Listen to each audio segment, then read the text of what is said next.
tinfoil hat. Oh, what the fuck are you guys even talking about?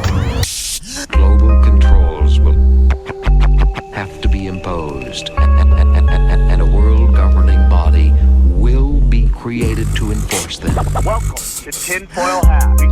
We go deep, homeboy. Eric, open your mind. Drink from the fountain of knowledge. There's lizard people everywhere.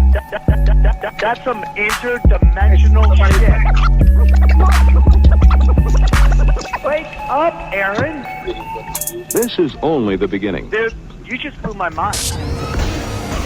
Are you ready to get your mind blown? Good morning, Swarm, and welcome to Tinfoil Hat. You know I am. You know what I'm here to do. I'm here to rock. Joining me, as always, Xavier Guerrero, and on the ones and twos, Jay Nice, Juicy Johnny. Boys, how was it?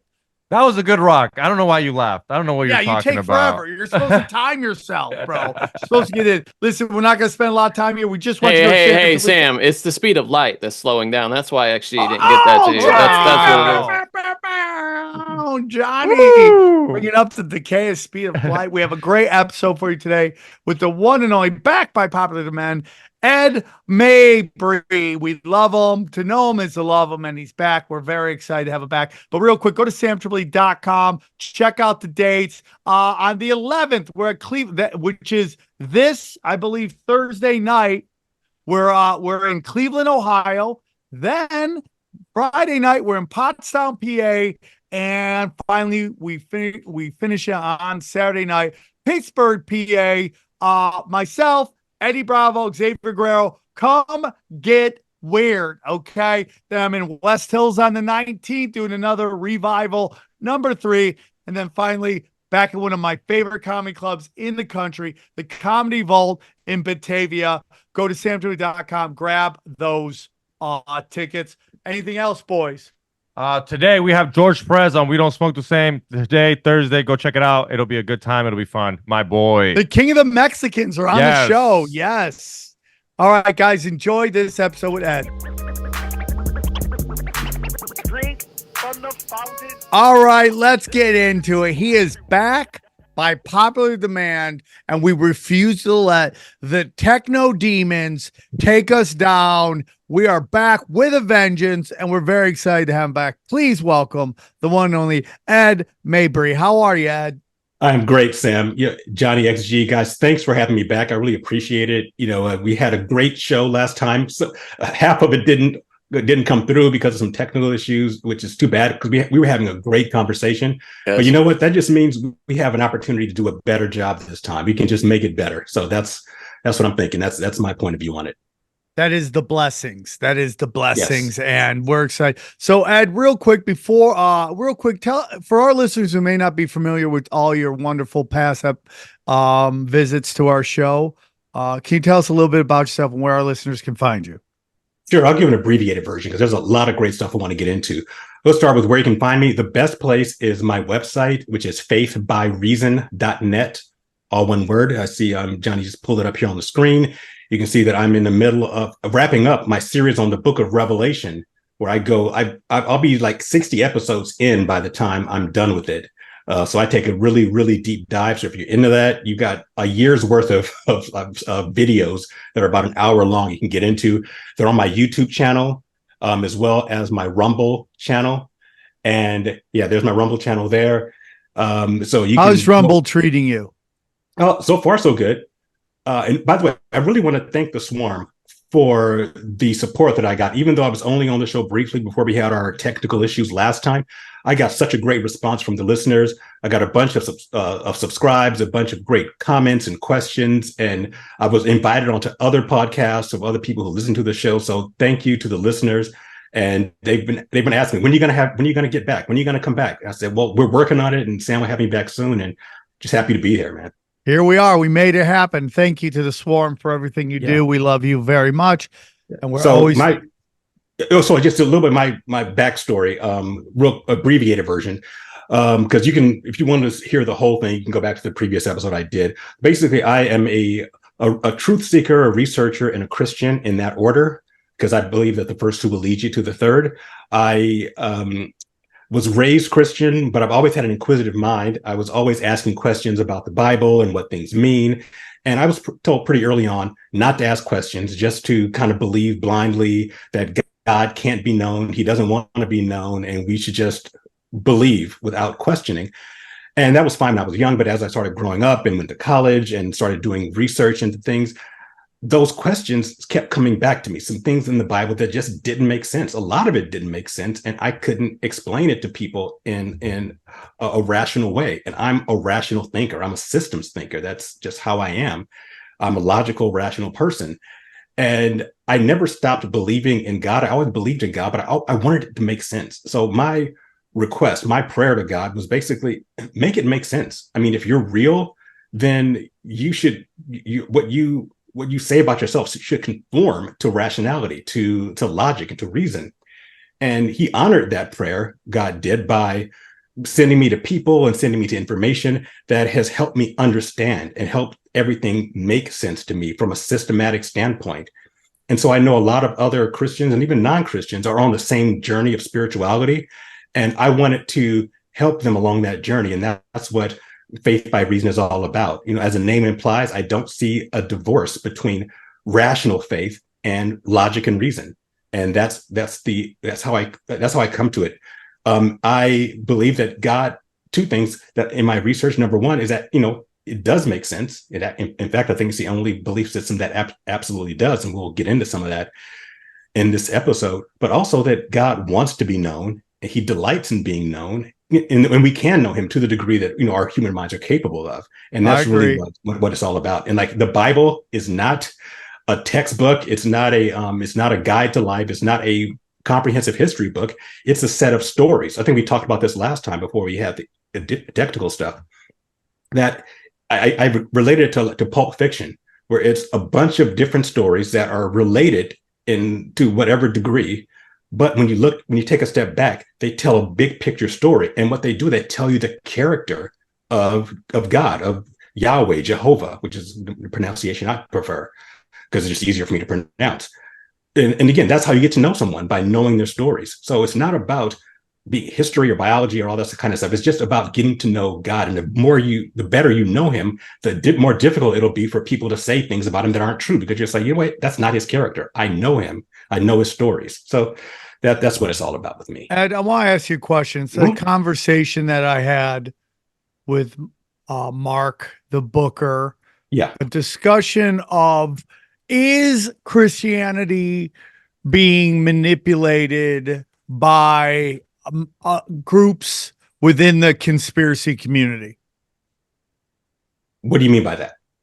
Like, are they using this as a, like, kind of a tool to divide instead of to be unify us? Like, I see it happen. So the big thing on the internet right now is everybody in the conservative space fighting over conservative women calendars. Have you seen this thing on the internet? And it's basically like a bunch of very attractive conservative women have been doing conservative poses. Like they're in, like, some of them might be in a let's say a swimsuit in the water, or might be baking a pie in a dress. And there are some people who say that they're being provocative, and, you know, doing this this Puritan form of Christianity, which whenever I always see this, whenever I see like the culturally people start to move to the center, and if not to a little to the right, that I see this kind of Puritan side come out and kind of push people back. Now, you know, you believe in God, you believe in Christianity, you know, you're either in or you're out on that one. But do you sense any of that, where there is a kind of a using of Christianity or any religion, let's say, as a tool to divide instead of bring people together? Unfortunately, it's happened since the beginning, since man has put his stamp, his fingerprints on revealed truth. And that's the definition of religion. Religion is not is not from God. Religion is man-made.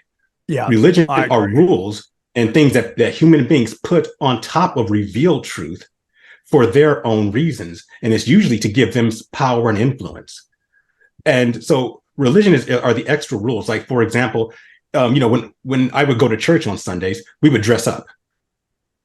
That was a man-made rule. God doesn't care what you wear to church. He's not interested in the appearances. That's a human thing. Now, granted, there's nothing wrong with dressing up, but making it a rule and saying that the better you're dressed, the more God is going to love you, that's ridiculous.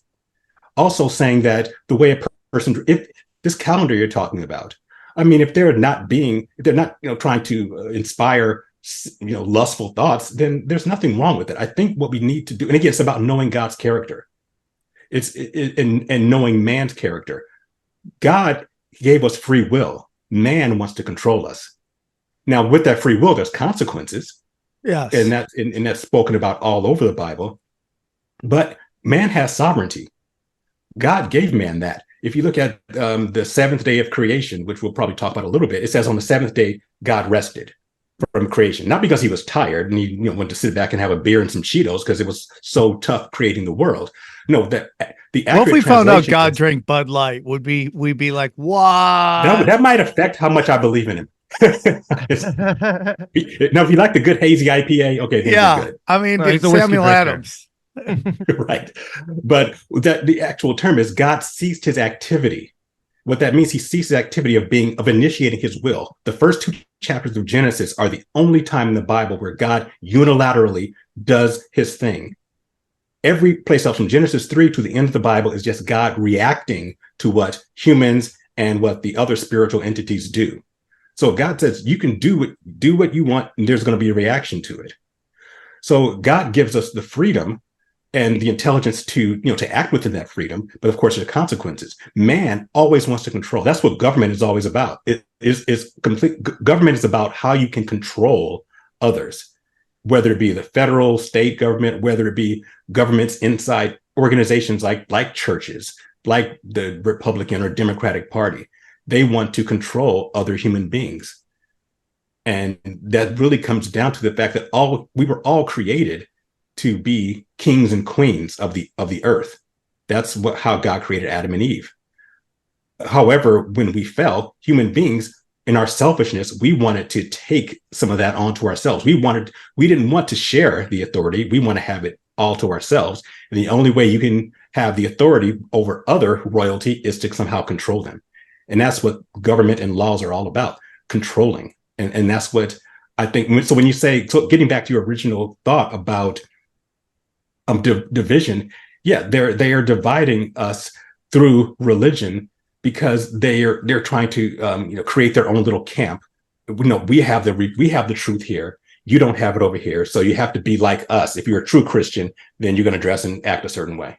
Yeah, it's very interesting. And again, like I get into this, I just did Jimmy Dore's show, and I was getting into how like every Abrahamic religion has extremists in them. And, we obviously talk more about ones than the certain ones than the others. We have no problems with, calling out, Islamic jihadists who want Sharia law, or calling out Christian fundamentalists who show up to funerals and yell about how, gays are burning in hell. We don't really talk a lot about Talmud Zionist as much as I think we should. But every group has crazies in it. And I think it's very important that people start to like distance themselves from that, and not kind of do this like circle the wagon, defend everybody at all costs. I think it's very important that people, allow those who say crazy stuff to stand on their own. It sounds crazy to me. I mean, it might sound crazy to people, but I really do believe that, because that ends up causing so much chaos when you defend one of your own at all cost. It could definitely get you in a lot of trouble. I think the main thing to help combat this is what I talked about earlier, is knowing the character of God. And then if this person is saying something that's completely out of the character of God's character, and you can reject them. I mean, I think one of the reasons, Sam, why this show is so popular is because you've shared your stories. people who are listeners, I'm one of them, we feel like we know you. You've been very candid with your stories. And because of that, for example, I know that you love children and you don't want any harm to come to children. So if someone were to come to me and say, hey, I heard SamTripoli, he talked about how children are despicable and we should put them in coal mines and have them work down there. I'll say, wait a minute, that doesn't sound like Sam. I think I know him well enough to know that that's not who he is. So I'm not going to fall for that. Same way, if someone wants to be dictatorial about what they said God says, God, for example, you'll have these Christian ministers on TV who will tell you that, God's will is for everyone to be rich and, live your best life here on earth. Well, no, I know from reading the Bible that God is more concerned with our spiritual lives. He's more concerned with our eternity. So when someone says that God wants me to be rich, and that's his main objective for me, then I can reject that person. Not that there's anything wrong with being rich. I'd love to be rich, but that's not God's main concern. So, like as a Catholic, I grew up Catholic, I feel the exact same way. I felt like God does not want me talking to the priest to tell him my confessions. If God wants to tell me, I don't need this third person, this middleman to tell me that I have to take 3 Bloody Marys, Hail Marys. Hail Marys, because I have to do that so I can be forgiven instead of just me talk to God one-on-one and make this connection. That's when I literally knew. I was like, oh, there's this guy. I'm not saying Catholic, it's Christianity behind it because I do believe in God, but the whole believing Catholicism and then the whole pedophile stuff, I was like, oh yeah, no, my mom's wrong on this one. Right. Yeah. Well, the Bible clearly says that there's one mediator between God and man, and that's Jesus. And from a practical standpoint, why would you confess your sins to a priest? Because then he knows all your secrets. Now he can blackmail you. No, now he can keep you in line. 100%. Now he can be controlled. That's the original blackmailing scheme right there. And that was the first Jeffrey Epstein? Yeah, for sure. You go there, tell them all exactly. There's a story right now about a woman I forget what I saw it on, but she went there, confessed that she was cheating on her husband, and the priest went and told her husband. And she was like, oh man, it's just like, there is something. And, and to be honest with you, there's always been that thought that there is that in recovery as well. Cause there's a step where you tell like your sponsor all your secrets. And, and I do believe there is something to like, you're only as sick as your secrets, meaning as soon as you kind of like own them and don't let them control you, which is a big reason why I see a lot of the really, super fundamentalists pushing against gays. And the reason I go, well, if you allow it to go back the way it was, you allow for blackmail to happen. And that's why, you have all these closeted angry gays out there just doing all this crazy stuff because they're not allowed to live their life, and whether that's a sin and whether that is against God's will. I personally, and this is that's between them and God. I can't control that. Again, I talk to my friend Tony Gerardo all the time, and he's like, not everyone is going to be saved. That's a choice.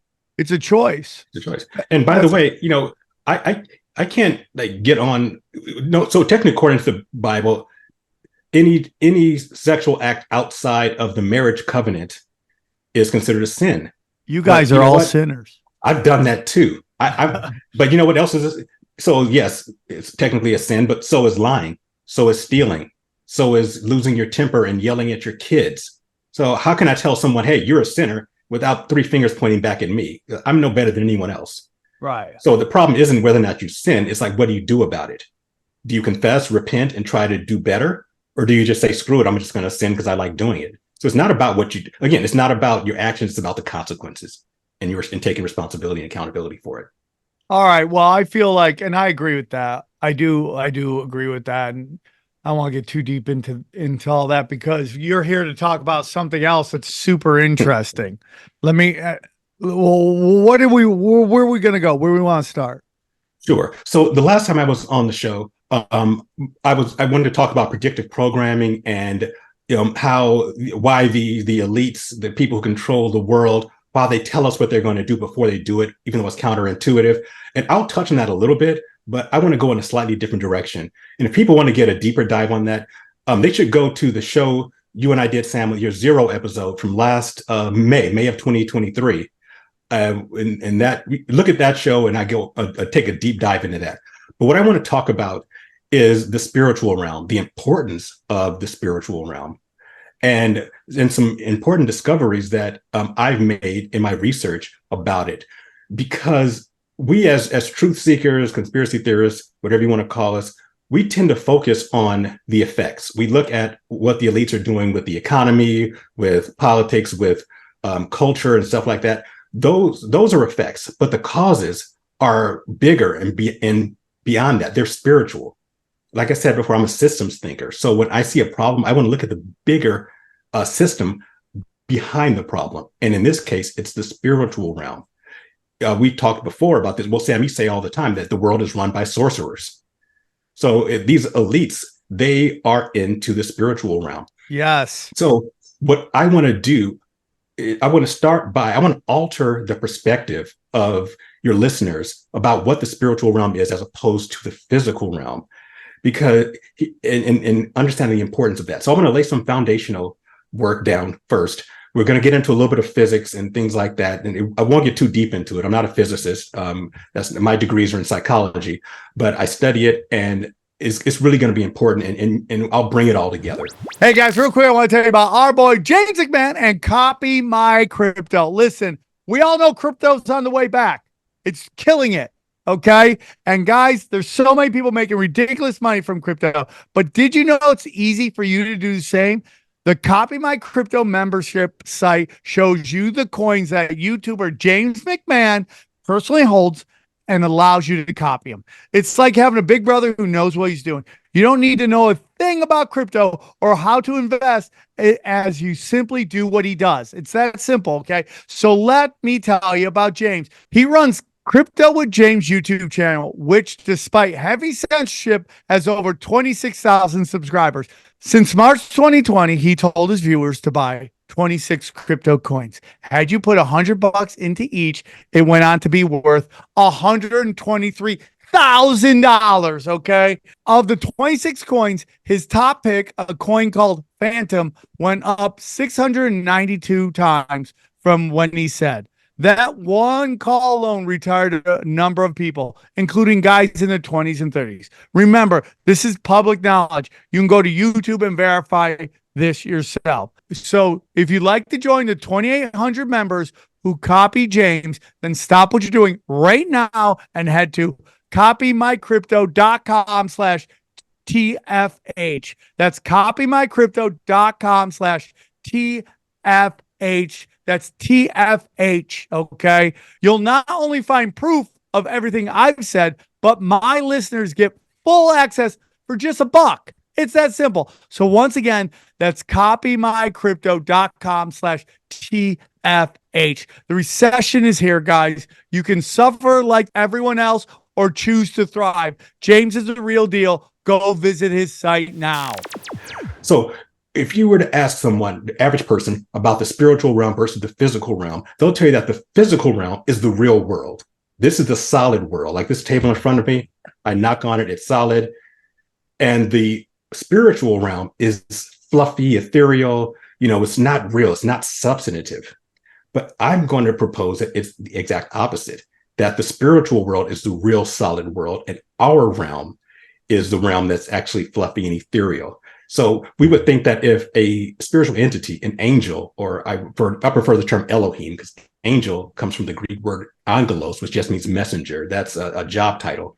Elohim is a title of residency.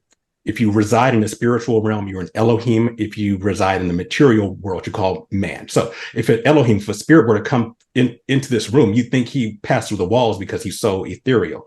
It's the other way around. And so let's understand this. Let's look at what our physical world is. The building blocks of our physical world is the atom. Atom, tiny. And if you want to bring up that first slide, I just got had a couple of slides to prepare. I prepared to help us understand this. So we've seen this before. This is the atomic structure from Niels Bohr, the atomic model. You have the nucleus, which is protons and neutrons, and circling around it are electrons. They're moving around the nucleus. We've seen this before a million times. Atoms are tiny. You can't see them with the naked eye or even with a microscope. You need specialized equipment like an electron microscope. So this first picture here is not to scale. The distance between the electrons and the nucleus are about 100,000 to 1. Okay, what does that mean? So we have these atoms are really tiny, but if you were able to enlarge the nucleus to the size of just the head of a pin, if you were to go to a football field, I can go to the next slide. If you were to go to a football field and take a pen, an ink pen, and just draw a dot at the 50-yard line, the electrons will be circling through each end zone. It's that they're that far apart.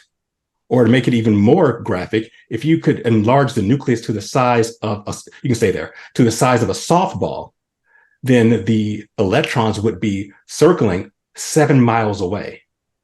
Whoa. That means that for the most, yeah, exactly. So 99.9% of the atom is just empty space. It's nothing. All right, so let's talk about the electron. The electron has a negative charge. It's a negatively charged particle, and it has weight, but that weight is inferred because of the speed in which it's moving around. It's moving at about 1% of the speed of light. We're going to get into the speed of light later. It's really fascinating stuff. So it's going really fast. And the electron will circle the Earth in about 18 seconds. So it's going really fast, but it has a weight inferred. It actually doesn't really have mass. It's massless, excuse me. So most of the atom is 99.9% nothing. The electron circling around it has no mass. Now let's talk about the nucleus itself, the protons and the neutrons. They actually do have mass. That's where we get atomic weight you see in the periodic table. So, however, you can go to the next slide now, XG. The protons and neutrons, they're made of three particles, subatomic particles called quarks. These are so tiny that they are beyond what we can imagine. That's why when you get into the quantum realm, quarks are actually vibrations. So when you look at it, the atom is has virtually nothing in it. The electron is massless. The protons and neutrons are made of quarks, which are basically vibrations. So when you get down to the atomic level, everything in our material world is light and vibrations, which is sound. Dang. That's all it is. And a proton, if you look at things like the Heisenberg's uncertainty principle or a Copenhagen interpretation, Schrodinger's cat, all that kind of stuff. Oh, there's something called the Heisenberg uncertainty principle? Yes. It's about non-locality. And basically what it says in a nutshell is that a proton can only be said to exist if someone is observing it. You can't definitively say that a proton even exists if no one is looking at it. And that's as weird as it sounds. And that's why quantum physics is so nuts. Really weird. Is that like the theory where if there was like this board with someone put and either goes through it or it doesn't? You know what I'm talking about? And that's Schrodinger's cat. Yeah, you put a cat in a box with a vial of poison and you shoot a proton into it, and that could either break or not break that vial. So the question is the cat alive or dead? And the answer is it's neither alive nor dead until you open the box and look at it. So it's in a state of non-locality or a state of non-existence until you open the box and look at it. So everything that we think is real is made of something that's only a vibration that is only real if you look at it, being surrounded by an electric charge, a negative electric charge that has no mass. And that's what what this gets into? This really gets into the missing 411 and the notion that these people go into the forest and that the simulation doesn't want to spend all of its energy recreating or whatever the word is, creating all this forest, so it just absorbs the person. Yeah, it's a simulation thing. And so here the question is, if the building blocks of our material world are basically nothing, then why are things solid? How come I'm not falling through this chair I'm sitting in? Yeah. Well, it's because the electrons that are spinning quickly around the nucleus, they have an electric charge. And that gives you the simulation of solidity. For example, remember when you were a kid and you were playing with magnets You'd have two magnets, you'd stick them together, boom, they stick. You turn one over, it's positive, negative sticks. You turn one over with a negative on negative, you can't make them stick together. There, you feel a physical force. That's an electromagnetic field. That electron spinning around the nucleus generates an electromagnetic field. Everything in our world is made of trillions and trillions of atoms. So you have trillions and trillions of electrons spinning around, creating such a great electromagnetic field that it gives us the illusion of solidity. So the reason I don't fall through my chair is because the negative electrons that form the chair are repelling the negative electrons that form my butt. So they repel each other so I don't fall through the chair.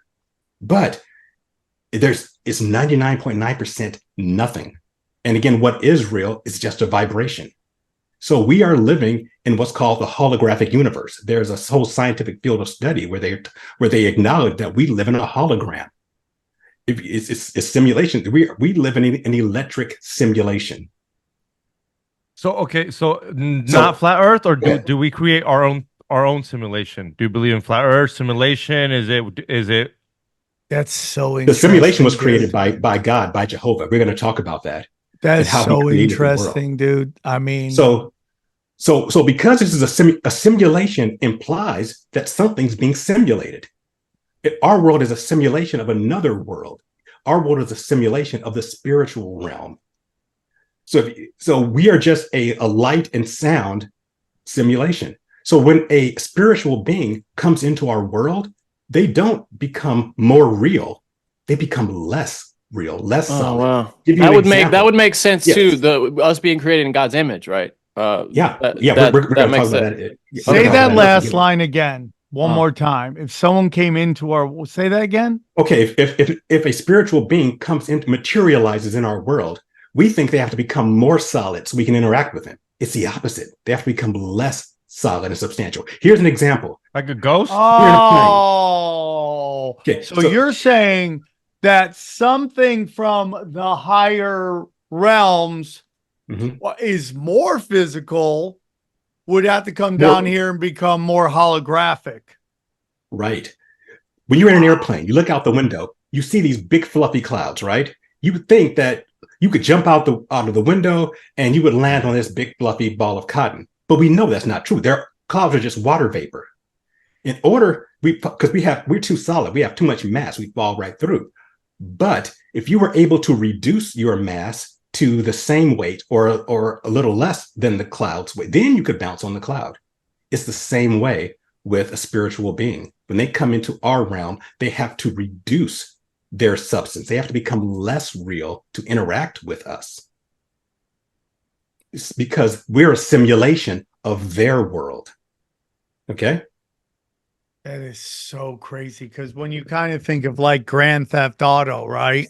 The game, it is a simulation of, like, people are losing their minds right now because of all the crazy stuff that's in the latest Grand Theft Auto. And people are like, what are you talking about? And then they showed where the basically the thing that happened in the game, they could find the exact same thing in real life in Miami. Wow. So that's even crazier. Yeah, that's where it get into AI. That's a whole other show we could do on right, but no, I totally get what you're saying right now. That is wow. So that's our physical realm. So let's talk. So we're a simulation. Let's talk about what we're simulating, the spiritual realm. So obviously I'm a Christian, so I believe that spiritual realm is where God, the Elohim, Jehovah exists. So how did he create these realms? Well, we see in the Bible, first verse, in the beginning, God created the heavens and the earth. God created two realms. He created the material realm, earth, and the spiritual realm, the heavens. And Jehovah occupies the spiritual realm. How did he make the material realm? He spoke it. He used words. He used vibrations. It was actually a song. The first chapter of Genesis is not a narrative; it's a song. It's in stanzas. In fact, in certain Bibles, you'll see it's written in stanzas, and you'll see it'll say something like, that on the third day he created, the trees and the plants. And he said, God said, let there be plants and trees and so forth and so on. And that was day 3. Day 4, let there be the sun, moon, and stars. And that's day 4. So it's in stanzas. It's a poem. It's meant to be sung, just like the book of Psalms. If you go to an Orthodox synagogue on the Sabbath, you'll hear them singing the Psalms. So Jehovah sang the world into existence. He used words, he used vibrations, which aligns with what we just talked about. This is one of the many reasons why I trust the Bible, because it's the only ancient document that is matching up with what we know about science right now. We know that protons and neutrons are made of vibrations. God in the Bible says words, songs created our material world, vibrations. And that's really what this world is. And just a quick aside on that, the first 2 chapters of Genesis, the first chapter is a song. The second chapter is an amplification of the song. And that's how Hebrew literature works in many ways. There are songs throughout the Bible, and they're either followed by or preceded by a narrative. Because a lot of people think there are 2 creations. Like first God created man at the end of Genesis chapter 1, and then he created Adam and Eve. So because at the end of Genesis chapter 1, it says, on the 6th day, God created man. In the image of God, he made him, male and female, he created them. Then the next chapter talks about how he made Adam, he formed him from the dust of the earth, and then breathed into him the breath or the spirit of life. So people will say, well, there was a pre-human civilization that God made first, then he made Adam and Eve. That's not how Hebrew literature works. One of the rules of interpreting the Bible is first understanding it wasn't written in English, and it wasn't written to a 21st century audience. It was written in Hebrew, Greek, and Aramaic, and it follows those literary rules. And in those literary rules, you could have a song, and then after the song, it amplifies a certain aspect of it. Songs and poetry give you a lot of information in a few words. Yes. That's what the first chapter is. You listen to a love song, you can know about an entire relationship in a few verses, not details, but a big picture. So it was a big picture in the first verse. In the first chapter, God made man in the image of God. Okay, now that the song's over, let me give you the details. Here's how he made Adam. Here's how he made Eve with taking his rib out, so forth and so on. So I just want to put that out there because a lot of people have this idea that there were a civilization of human beings created before Adam. And if you want to believe that, you can, but you can't use the Bible to prove it because you're misinterpreting Hebrew literary structure. Okay. So yes. there's a lot going on with vibrations. I don't want too far off this, but I'm really I really love Tataria. I love getting into Tataria and all that stuff. Eddie turned me on to this new YouTube channel called On My Lunch Break. You guys got to watch this guy. He does some deep dives into some of these very ancient civilizations, ancient buildings. And so I recently did a friend's podcast, and she brought up to me after the podcast, because anyways, she brought up to me this conspiracy that all bells are cracked because they don't want them vibrating at a certain level that heals people. That's possible. Vibrations, they make up our world. So of course, vibrations are going to change. They can change matter because that's what matter is made of. So it makes sense. Yeah, when you look at Ataria, all the old organs they would play and they would heal people. And then, these giant bells all over the world are all cracked. All of them are cracked.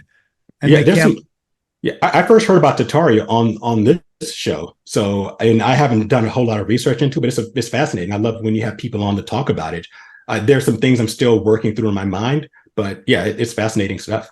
Well, it fits into your vibrational stuff. And, when you read these things from the Bible, these hymns, you read them and you speak them into existence. That's energy and vibration as well.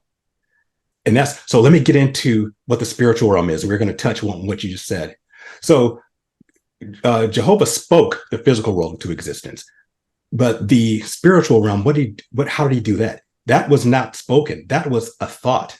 The spiritual realm is consciousness. And I'm going to give a practical reason why I believe that in a moment. So it's consciousness. That's where Jehovah and the Elohim dwell. What can we say about the quote unquote physicality of the spiritual realm? What is it like? Well, God dwells there. What is it about? What can we say about God in that realm? Well, in the first epistle of John, the Apostle John, it says that God is light and there is no darkness in him at all. So God, Jehovah, is 100% light. He is massive amounts of light. He is, you could almost say, infinite light. What is light? Light is energy. Okay, so the spiritual realm is full of unlimited energy.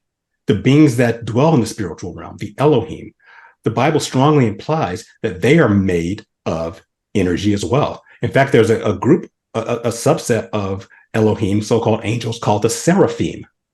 And it says in the book of Isaiah that the seraphim are made of fire, heat, energy. Energy is hot. They're made of fire. And incidentally, the seraphim come from seraph. They're serpents. They're snakes. They are reptilian.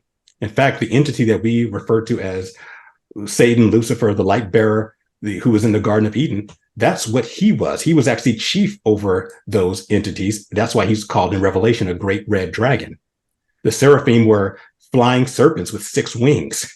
So, and we see think of the Chinese dragon, not the European dragon that looks like a dinosaur with wings. Think of the Chinese dragon, or the ones in Mesoamerica, the Incas and the Aztecs. They also worship these they called them plumed serpents. They were fiery serpents. A fiery serpent's a dragon. And so we have to make sure that we take out of our mind the medieval paintings, the Renaissance paintings of things like angels wearing, people wearing robes with big bird wings and halos. That's not what they look like.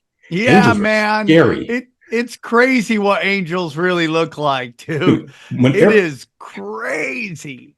People would pass out and go into a coma when they were confronted with an angel in the Bible. And because again, we have these Renaissance paintings that look nice, but like even the paintings of Jesus, that's not what Jesus looked like. Jesus wasn't a tall white guy with a goatee and long hair. He was a Middle Eastern Jew. He would have looked like a Middle Eastern Jew, because the Renaissance paintings they're based on he was modeled after Cesare Borgia.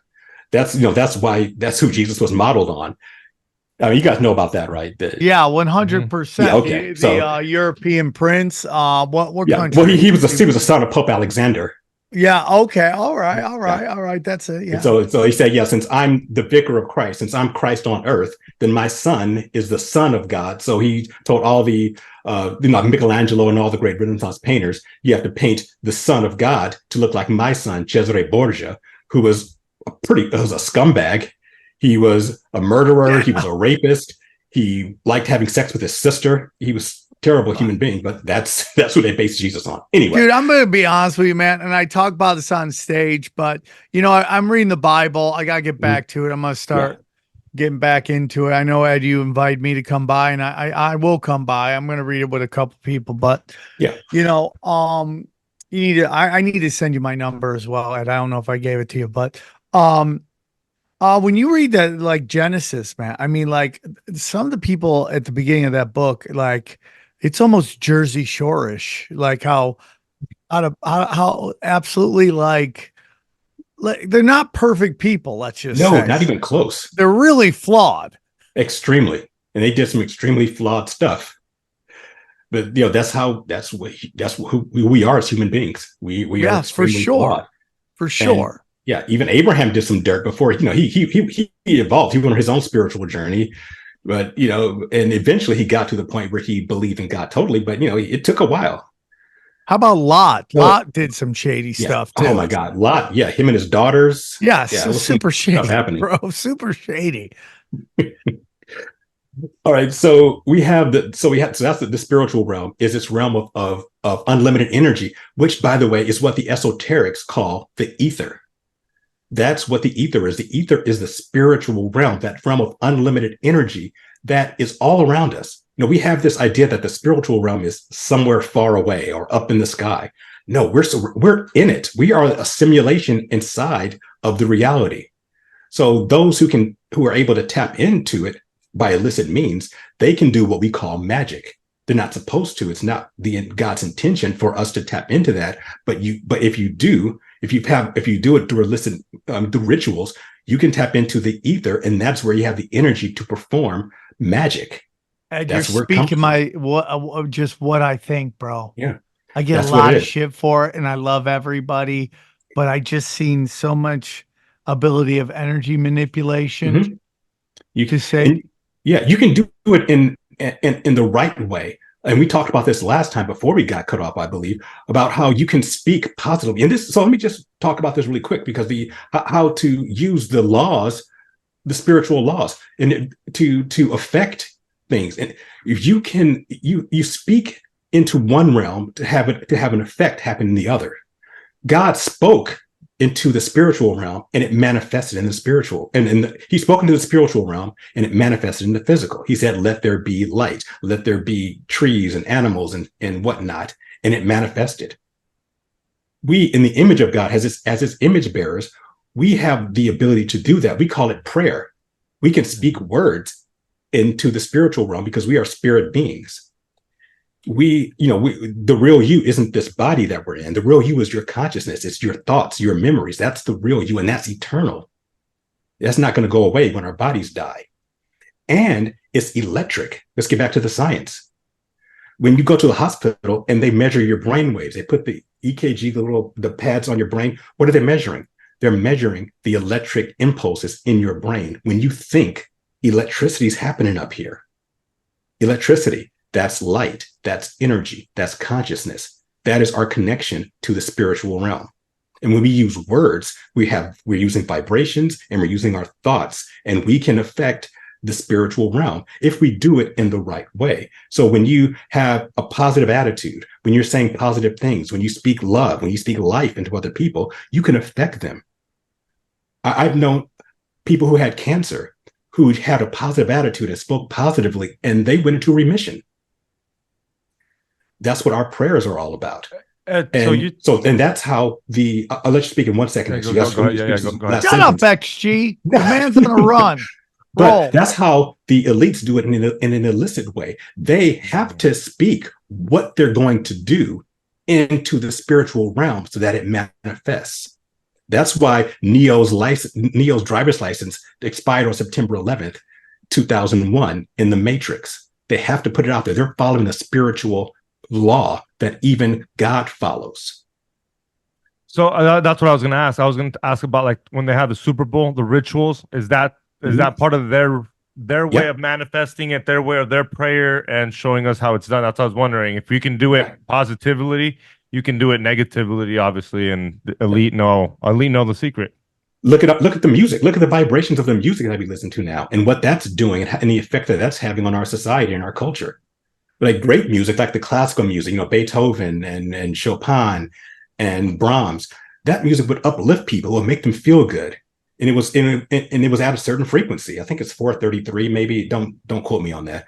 But then, from what I've been told, because I'm not a musician, people started shifting the vibration or the frequency that they were playing songs into a more negative frequency, and that's been having a cumulative negative effect on us. So yeah, vibrations, it's deep stuff.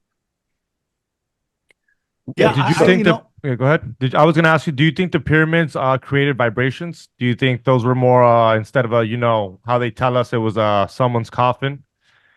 Do you think it was more it created vibrations like back in the day? How they were ley lines. Yes, I'm going to get into that because I think people were able to, in ancient times, they were able to affect the mass of these stones. So let me get to that. I promise I'm going to get there because I'm ready to go to the next step. Because all the foundation's been laid now. So we know the spiritual realm is a real realm. It's made of unlimited energy, and we're a simulation.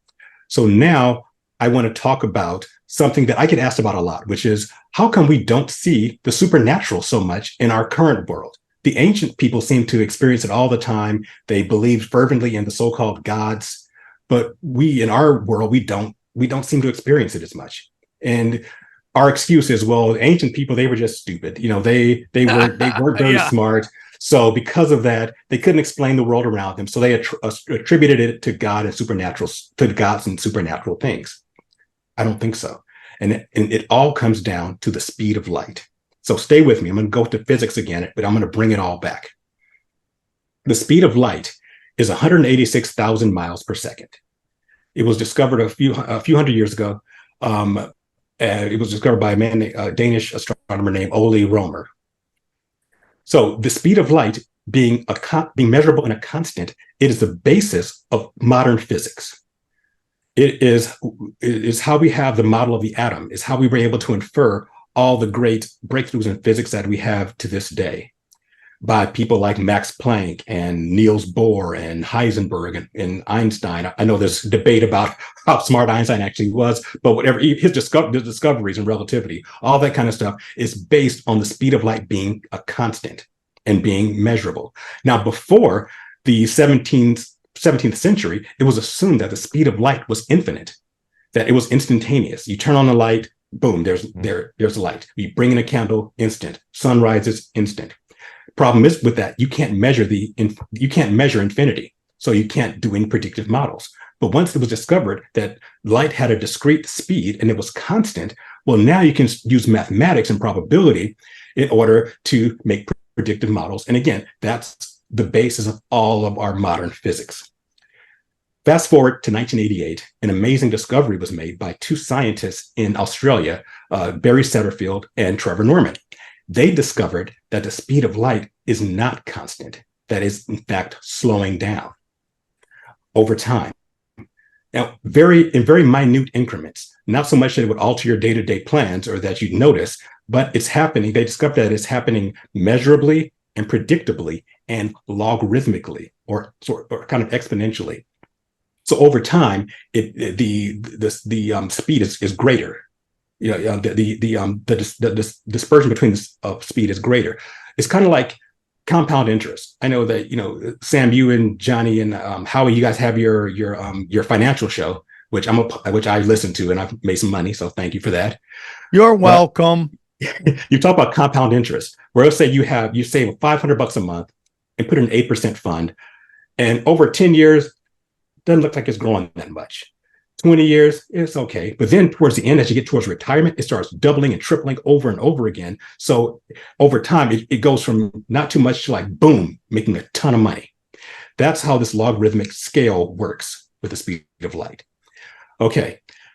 As usual, when Setterfield and Norman published their paper, scientists rejected it.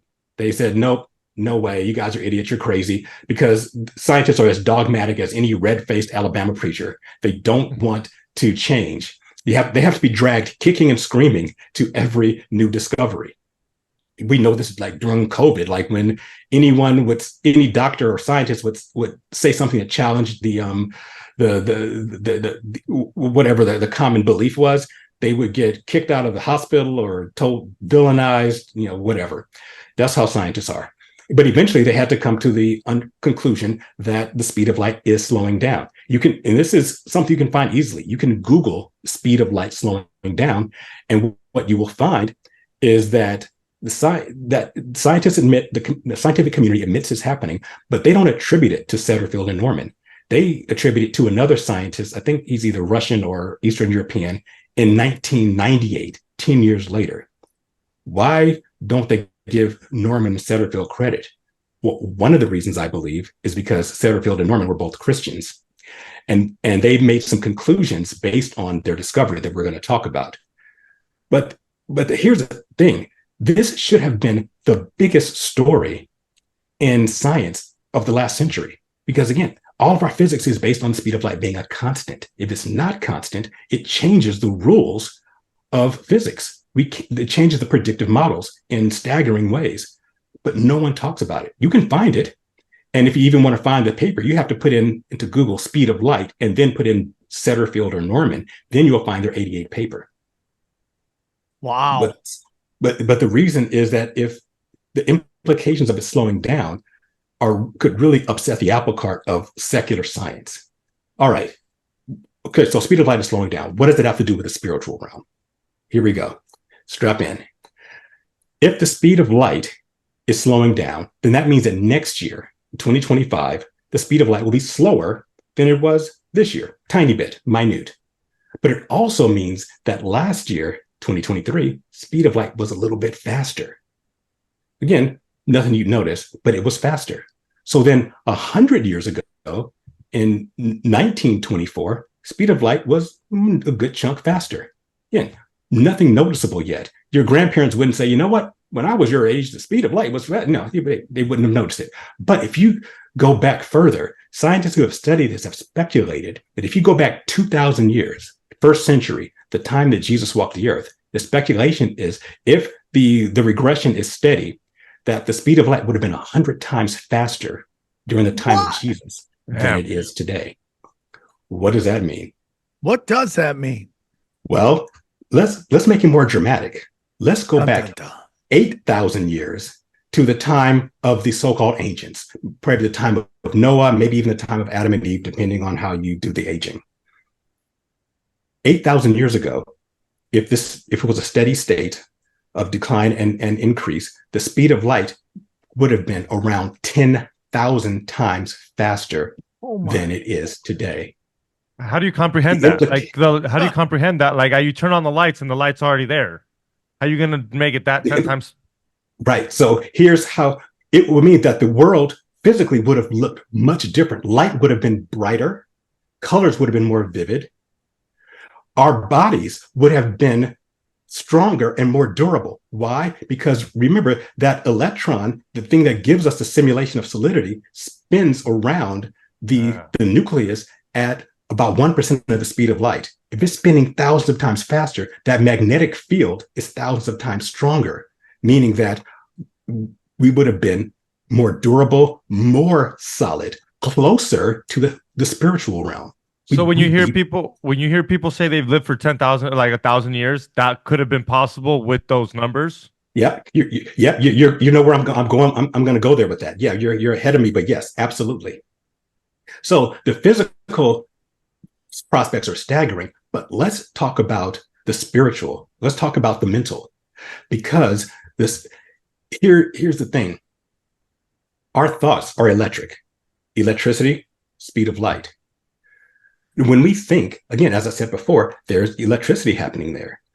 They're your brain cells, your neurons. They're called dendrites and axioms. Those are the names of the neural cells. The dendrite looks kind of like a tree. I'm holding my hand up here, so it looks kind of like this. You have a shaft and you have these little branches. When you have a thought, an electric pulse goes between the two dendrites. They don't touch. There's a spark that goes between them, and that spark goes at the speed of light. That's your thought process. Now, the speed at which you think is your intelligence. Your intelligence is, by definition, is the speed at which you can process thoughts. We even use a terminology today. If someone's not very smart, what do we say? We say they're slow because it takes them a long time to process a thought. So the faster you can process a thought, the smarter you are.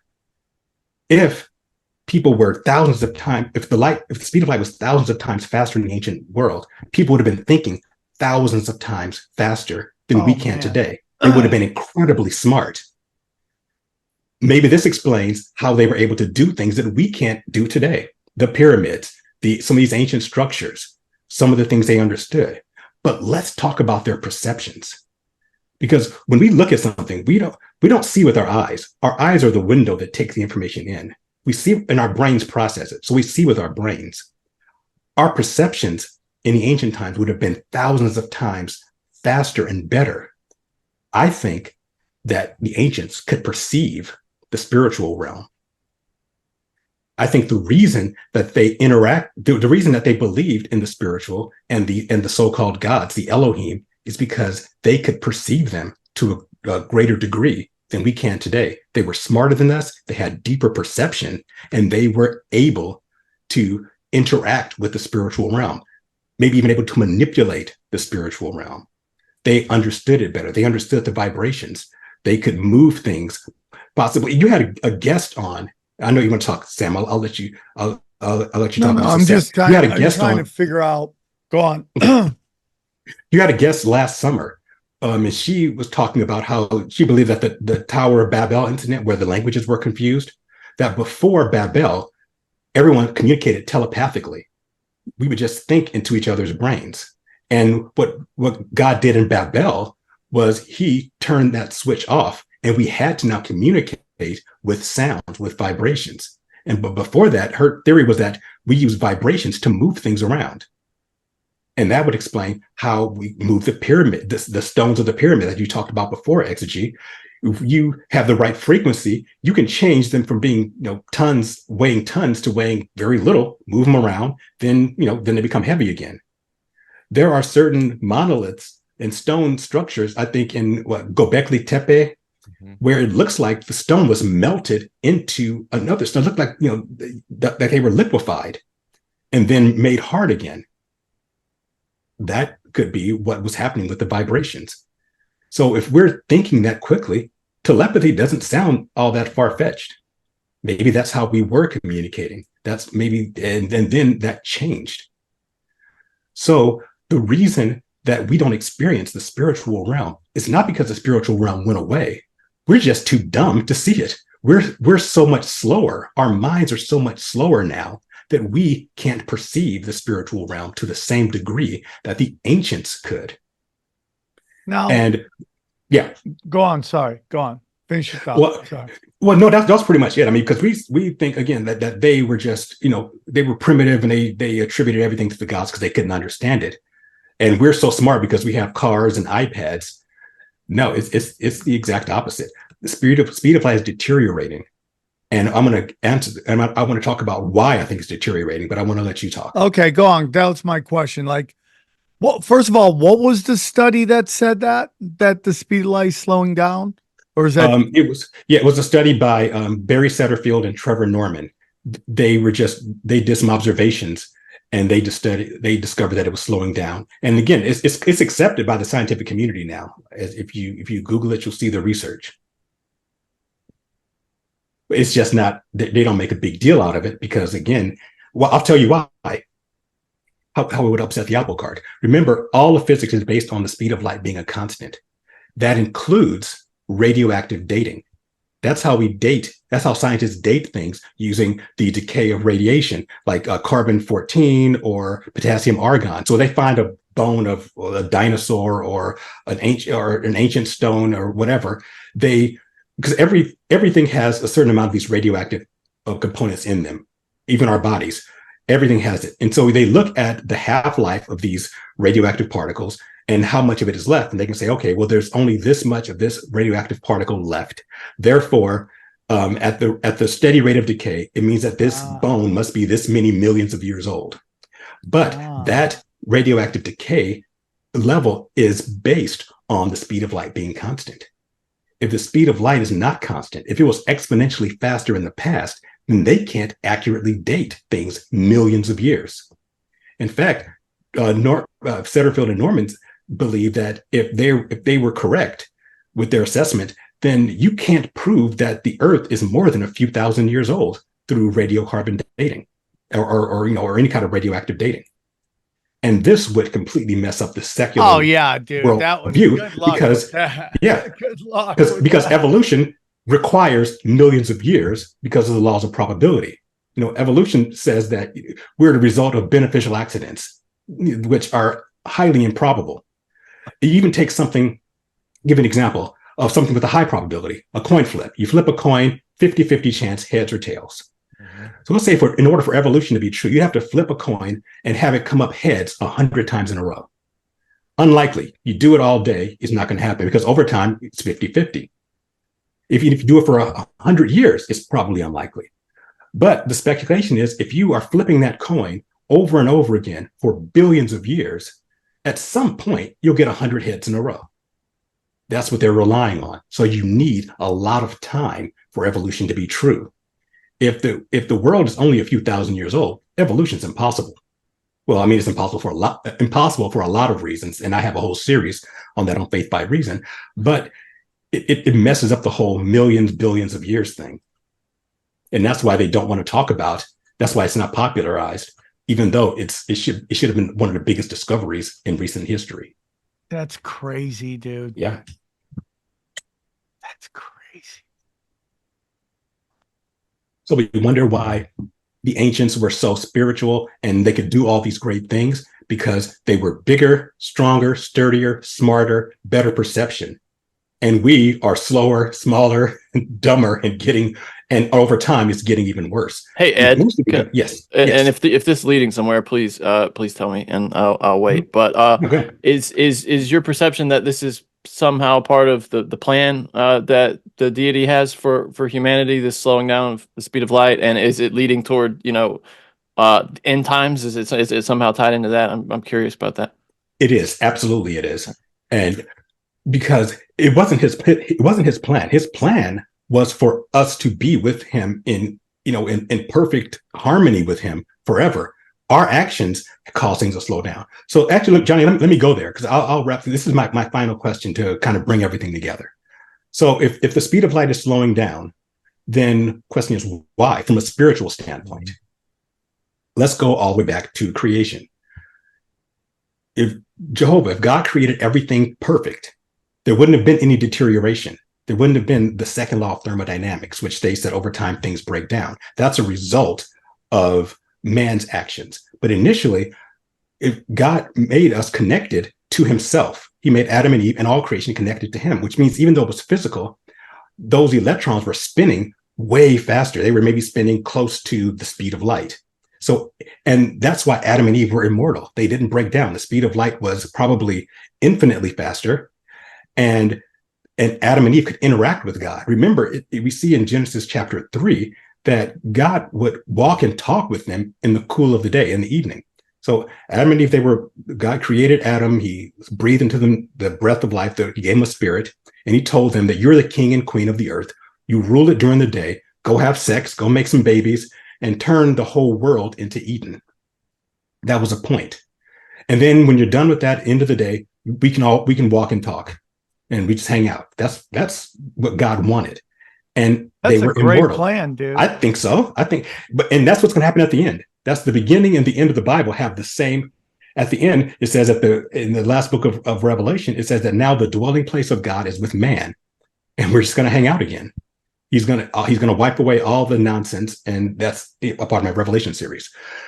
So so initially, we were spiritual material hybrids, but we were at such a high level with the speed of light being so much faster that we could interact with the spiritual realm regularly. We were part of God's high council. Adam and Eve were the material representatives of the earth. Now, of course, the so-called serpent, the actual word is Nahash, which is translated serpent. It actually means the shining one. And he was a shining reptilian being. I think he was jealous. And he proposed that, hey, you guys have it good here, but you could have it better if you eat this fruit. If you eat the fruit, then you will be like the Elohim. You'll be like the gods. And they said, sure, let's do that. So that's really the origin of all so-called sin, is people or entities wanting to have more than what was in God's perfect plan. And because of that, they intentionally disconnected themselves from God. And I want to ask one quick aside here. People always ask, why did God even put the forbidden fruit in there? Why would he do that? Because he wanted Adam and Eve to love him. Love is a choice. You cannot force someone to love you. You can only love someone if you have the option of not loving him. So God said, look, I'm giving you everything. I only have one rule. Just don't eat this one piece of fruit. And of course, we screw up and do that. But when they did that, they intentionally disconnected themselves from the light of God. And that's when I believe the speed of light started slowing down, because they were no longer connected to the infinite light of God. And they slowed down. Now, they still were much hardier than we were in the ancient times. They still lived, 800-900 years. But then the next big thing happened, which was when the fallen Elohim came down and had intercourse with women, because, again, they wanted something that was outside of what they were allotted. They wanted to make their own physical, spiritual hybrids, which we call the Nephilim. And I know we've had tons of shows on the Nephilim. So that's some Nephilim shit right there. Yeah.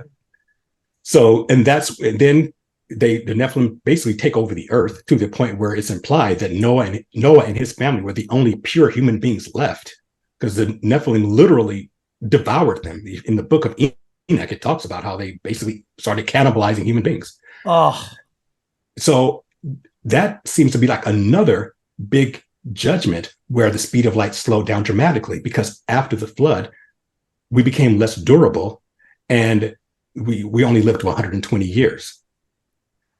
But and I think the reason that the Elohim were able to have intercourse with women is because, you know, they were more solid, they were hardier, they could, well, to be graphic, they could take it. They could take the sexual interaction with these Elohim because they, you know, they were hardier, and it doesn't happen now because I think they would, well, maybe they would shatter. I don't know. Again, don't want to get too graphic, but well, this is a tinfoil hat. I can get as graphic as I want, probably. Yeah, go but for yeah, it, bro. they would, you know, they couldn't handle it today, so there are other means that you know, they do their mischief genetically. Would this also account for why the Old Testament seems to be for, you know, almost for a rougher type of person? Do you know what I mean? It's like a hardier, because there are so many accounts in, you know, in the Old Testament where it's just like, are these really the same people that we are? You know what I mean? It just doesn't seem right. Yeah. There's been a steady regression because there's been that steady regression in the speed of light. There's been a steady regression in our substance. We're becoming less and less substantive. And I'm going to get to your point in just a second, Johnny. But the whole reason the reason behind it is, as man gets further away from God, the speed of light gets slower because they're further away from the source. Is there any chance that this is done purposefully to just the nature of the simulation is like, after a while it just starts to slow down, like It's video, breaking you know, down. you play a video game so much, after a while it starts acting up, you know, and it starts. Yeah, there are glitches in the matrix. I think that's happening. Again, it's not God's will, because God does not initiate his will anymore. He only responds to us through justice. So, Johnny, you talked about the end times. And again, you know, Norman and Setterfield and some of the other scientists, they were basically assuming that their increase or decrease in the speed of light happened in a steady state. And again, I think there were big events where it happened dramatically. I think original sin was a dramatic drop off. The flood was a dramatic drop off. And I think when we get to the end times, there's going to be another dramatic drop off, and things are just going to get worse and worse until you get to the end, where basically everything is going to melt. In the epistle of Peter, he talks about how at the end the elements are going to melt and heaven and earth are going to pass away. Eventually, things are going to slow down so much. The entropy is going to become so just so intense that things won't be able to hold together anymore. You brought up melted. You believe in Tartaria and melted buildings and all that stuff? Have you ever gone down that rabbit hole? I haven't done a deep study into Tartaria. There are a couple. It's very interesting. But I mean, I think my biggest issue with Tartaria is not the possibility of it. I think it's the time frame. Because, correct me if I'm wrong in this, because you guys know way more about it than I do. But it seems that the Tartaria stuff happened like, what, about 150-ish years ago? Thereabouts? Yeah, so the problem I have with that is that, and this is, you know, something you learn in school in history, is that human beings, we have what we call a collective history that goes back about 150 years. Here's what I mean by that. My grandfather fought in World War II. Okay, so he passed away a while back, but my grandfather and I, we were watching Saving Private Ryan. And my grandfather was like, that's bullshit. I'm like, what do you mean? He says, the first people on the beaches of Normandy were not a bunch of white guys from New York. They sent the Negroes in first. So it was my platoon that did this the first time. We're the ones who got cut to pieces by the Germans. He happened to survive it. You know, and then, so they sent the black people in first. Then they sent in the Irish, and then the Italians and Jews, and then finally the Anglo-Saxons. Regular Caucasian people. So the point of that is, my grandfather has memories, and he can call BS on those sorts of things, and I can tell my kids about it. And my grandfather has his grandfather's memories. So my grandfather's grandfather was alive during Reconstruction. So you can't tell me a lie about World War II, because my grandfather was there. He gave me those memories. He passed those memories on to me. And you can't, and his grandfather told him stories. Now, after 2 generations of great grandfathers, it gets too sketchy. But the idea is that we have 150 years of collective memory. The thing about Tartaria that kind of gets me a little fuzzy is that somebody should remember this. Not just my grandfather and his grandfather, but there are people who are older than me whose grandparents or great grandparents should have said, hey, you know what? We used to have there was this big mud flood and things started melting. And because you can cover up history to a degree, but you still have memories. I mean, you can't tell my kids that on 9/11, someone drove a Greyhound bus into the Empire State Building and collapsed it. Because I saw it happen. I was watching TV when I saw the Twin Towers come down, or whatever happened.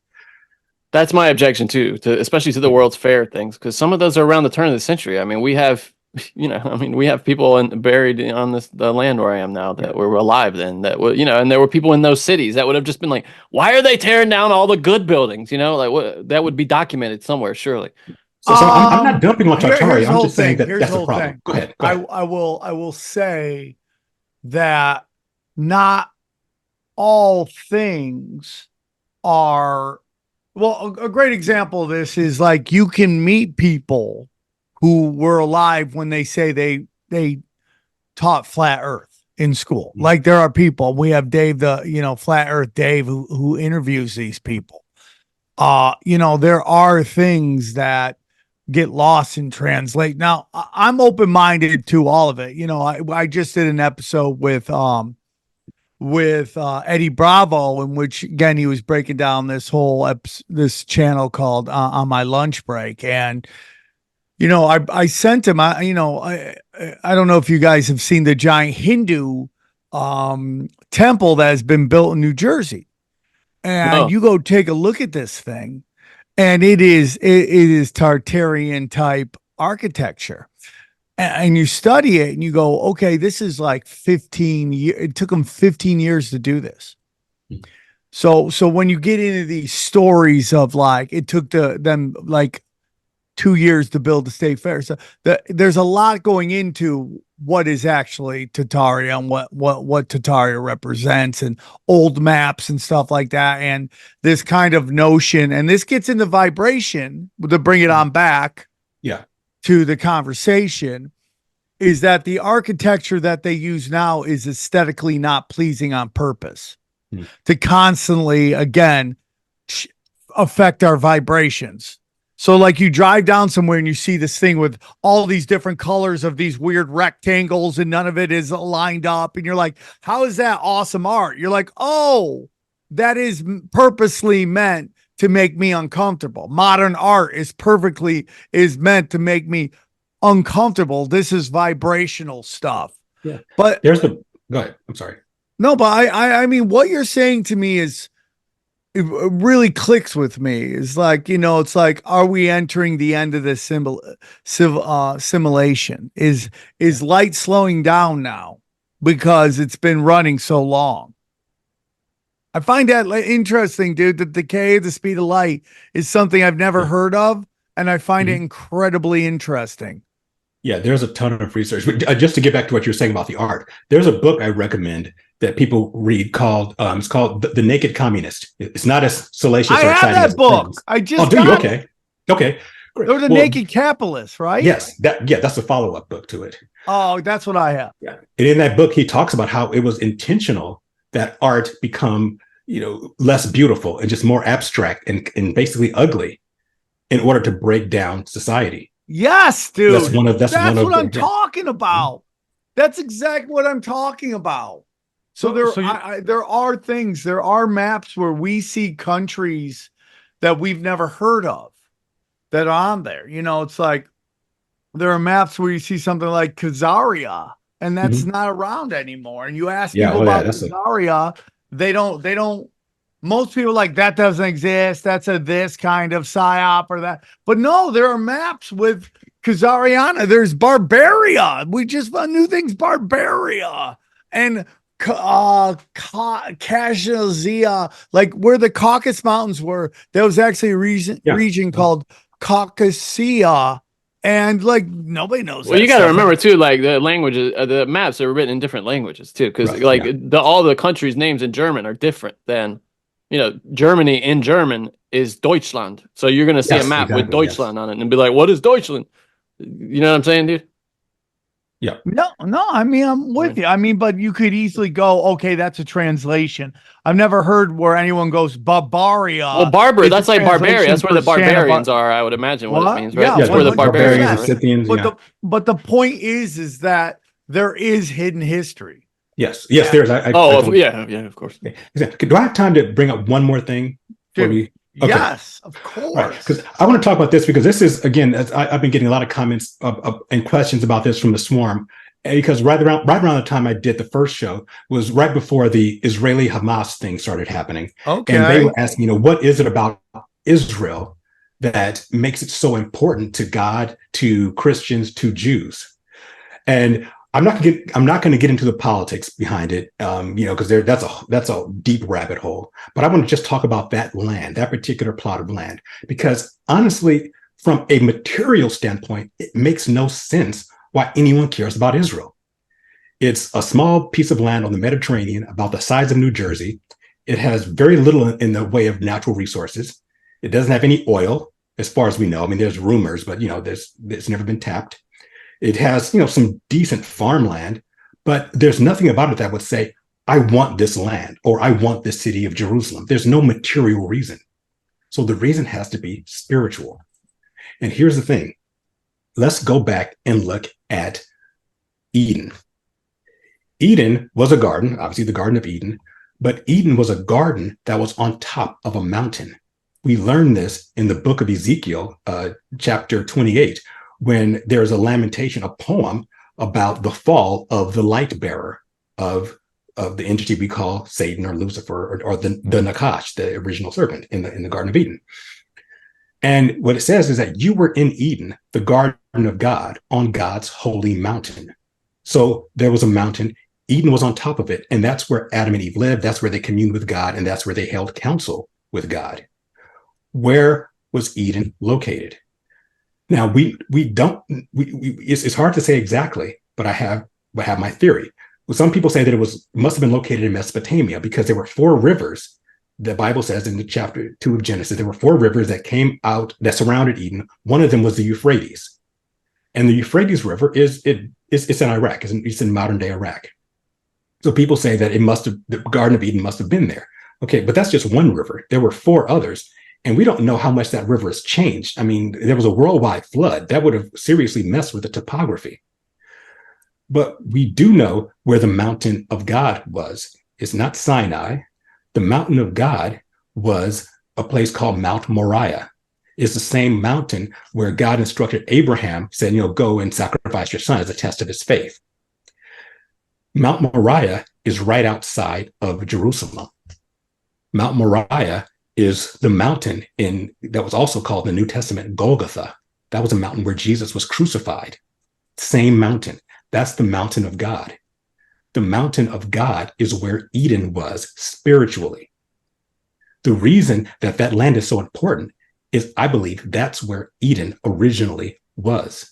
And remember, when the judgment was given to the serpent, to the Nahash, he said, they were kicked out of the garden, and God had 2 cherubim guard the way back into Eden. Why? Because that's where the tree of life is. That's where important spiritual things are. So whoever possesses that land, if they can access a spiritual realm, they can access spiritual Eden. That's why I believe that land is so important. And that's why wars are happening over it. Keep in mind that wars, no people want war. No human beings get up in the morning and want to go. People want to have a nice life. They want to find their purpose, get a plot of land to call their own, raise a family, hang out, have a good time. The only people who want war are the elites and the fallen angels who they commune with. And they want it because they're jockeying for position. They're the ones who want war. War is always being fought over that land because they want possession of it, because that's God's holy mountain right there in the spiritual sense. In the material realm, you go outside of Jerusalem, nothing's going to happen to you. But that's why that land is so important.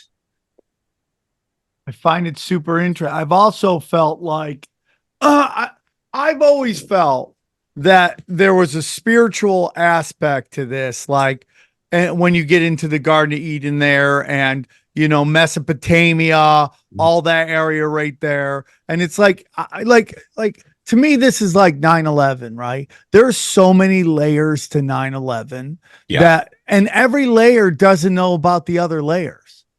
Right. And they all have plausible deniability at the end of the day. So there's many reasons for that land, like in terms of like, yeah, it doesn't have a lot of natural resources, but it is the land bridge that they could say they can control trade through there, right? But that could be a layer above another layer, which is, this is where the Garden of Eden is. This is God's land. This is everything. Again, El Dorado has talked to me that the Bible is the story of Israel. That's his opinion. Like it's the story of this.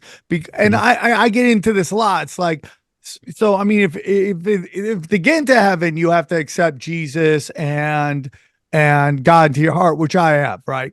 But how about an African tribe that we've never met has never met Western civilization or any civilization? Like they're not allowed in. I think that there's like, I just think there's. That's a great question, and here's my answer to it, because I talk about this on my website, because I get this question sometimes too. Here is the thing: it's not about saying the words "Jesus save me." It's about the concept. So there are things that everyone knows, whether you've heard of the Bible or not. One thing you know is that we are inherently not perfect. We all know that we are not perfect, that we commit evil things. Everyone knows this. Everyone also knows that there is a source of ultimate good. The deepest tribe in Africa, New Guinea, they know that there's a source of good, because if there was no source of ultimate good, we couldn't understand evil.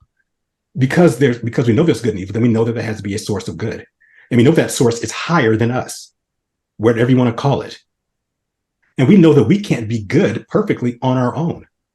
So if you, as a person wherever, confess, I'm not good, I can't be good on my own, but I know there's a force for good out there that is perfect, that created this world, because everyone knows there's a creator. You have to be taught there's not one. You don't have to convince a kid that God exists. Kids know this. It's only when it's burned out of you in school. If you appeal to that good creator and say, I can't be good on my own, help me be good, you've just prayed what's called the sinner's prayer. You've just confessed and repented and asked God for salvation. And I believe that God will honor that. I totally agree.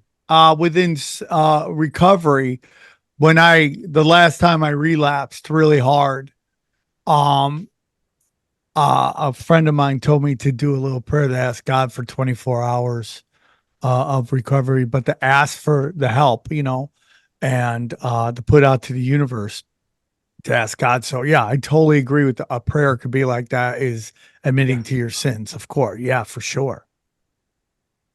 Yeah. So I firmly believe that as well. And, but the thing is, that gives a greater responsibility to those of us who do have access to more knowledge. I think we'll be held accountable to a greater degree than someone who hasn't had that access.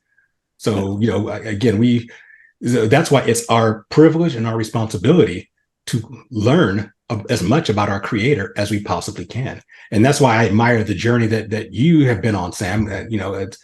I started listening to Tinfoil Hat during COVID because I was trying to make sense of it.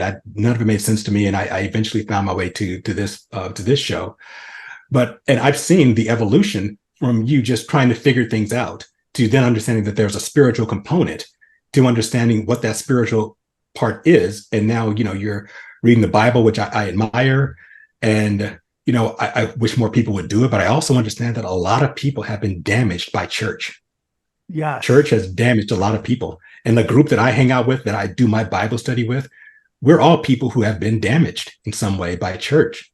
By church, I don't mean, Christians per se. I don't mean Christianity. I mean human beings who, run the organized religion. That's what I try to get across here on this show, is that spirituality and religion are two different things. Yeah. And whenever you set up a power structure, it is corruptible. Yeah. And you are being corrupted by corrupted people.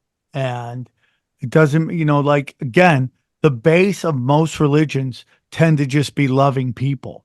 It's at Right. the highest up levels where they use and abuse their power. Oh, and if we know that they position corrupt people in positions of power in Hollywood, in Washington, D.C., why wouldn't they do it in religion? And, Of course they when do. you when you get into like what's actually in a lot of these holy books, who's connected to what in these holy books, what are they? I mean, I have people now coming up to me showing me where they've taken out passages out of holy books. The Bible, where something in an older Bible's there. Now in this new Bible, it's not there. Like one is about fasting, and they took it out about the power of fasting. So, I mean, The that's Book of just, Enoch is a perfect, yeah. The Book of Enoch is a perfect example. I think that the Book of Enoch should be in the Bible because you won't understand the spiritual realm without the Book of Enoch. You won't understand what was happening with the Nephilim without it. And we study that as part of the group that I'm in. Whether or not you want to say it's a part of the canon, I still think it's important to study because it's quoted in the Bible. The Book of Jude quotes from it. The Book of Peter infers it. Even Jesus, you won't know what a demon is without the Book of Enoch. The demon is the dispossessed spirit of a dead Nephilim.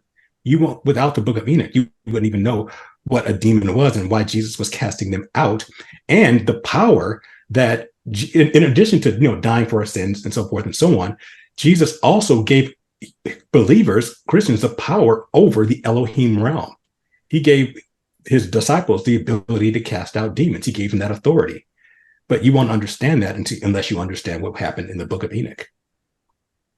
yeah. So I just completely agree. So wrap it all up. The spiritual realm is the real realm. It's what we are a simulation of. It's the real solid realm. In the past, we were much more connected to it. We were much more solid, substantial, smarter, and we perceived that world greatly. And we were able to interact with it and do all the amazing things that the ancients do that are talked about all the time on this show and other shows. This is one of the reasons, because they had that perspective, they had the power, and they had that connection, and they interacted with these spiritual beings, for better or worse, because they had the fallen ones who wanted to be worshipped as gods, and that's a whole other thing. And as time has gone on, as we've gotten further from God, and God has gotten further from us, because again, God has feelings and emotions, and if you create something, if you create children and they just keep rebelling against you and just basically crapping on you, eventually you're just like, I'm done. In fact, I think that we talk about this in our study group, that eventually at the end of the Old Testament, God was like, I'm out. And he tags Jesus in and said, dude, you got to take it. I can't handle this. You need to find a way to deal with these people and get them back to where they're supposed to be. But as time went on, the speed of light has slowed down. Our connection to the spiritual has slowed down. Our vibrational energy has deteriorated, and we're kind of in the state that we're in today because of that. But the good news is, I don't want to end on a low note. The good news is, I've read the end of the book. I'm doing the whole series on it. In the end, all evil will be judged. And it's not, by the way, it's not God's intention to judge human beings. God's intention, God's desire is for human beings to be with him. He's only judging the spiritual evil because they can't repent. They don't have a free will after they're judged. The only people who will be judged in the end of the book of Revelation, the so-called tribulation, are people who have intentionally aligned themselves with the Antichrist and mark of the beast, which I believe alters your DNA that makes you into a Nephilim. We have to do another show on that. They'll be judged, and then they'll be sent away. Oh, I forgot something really huge, Sam, that I meant to say. Last post. Last point, I promise.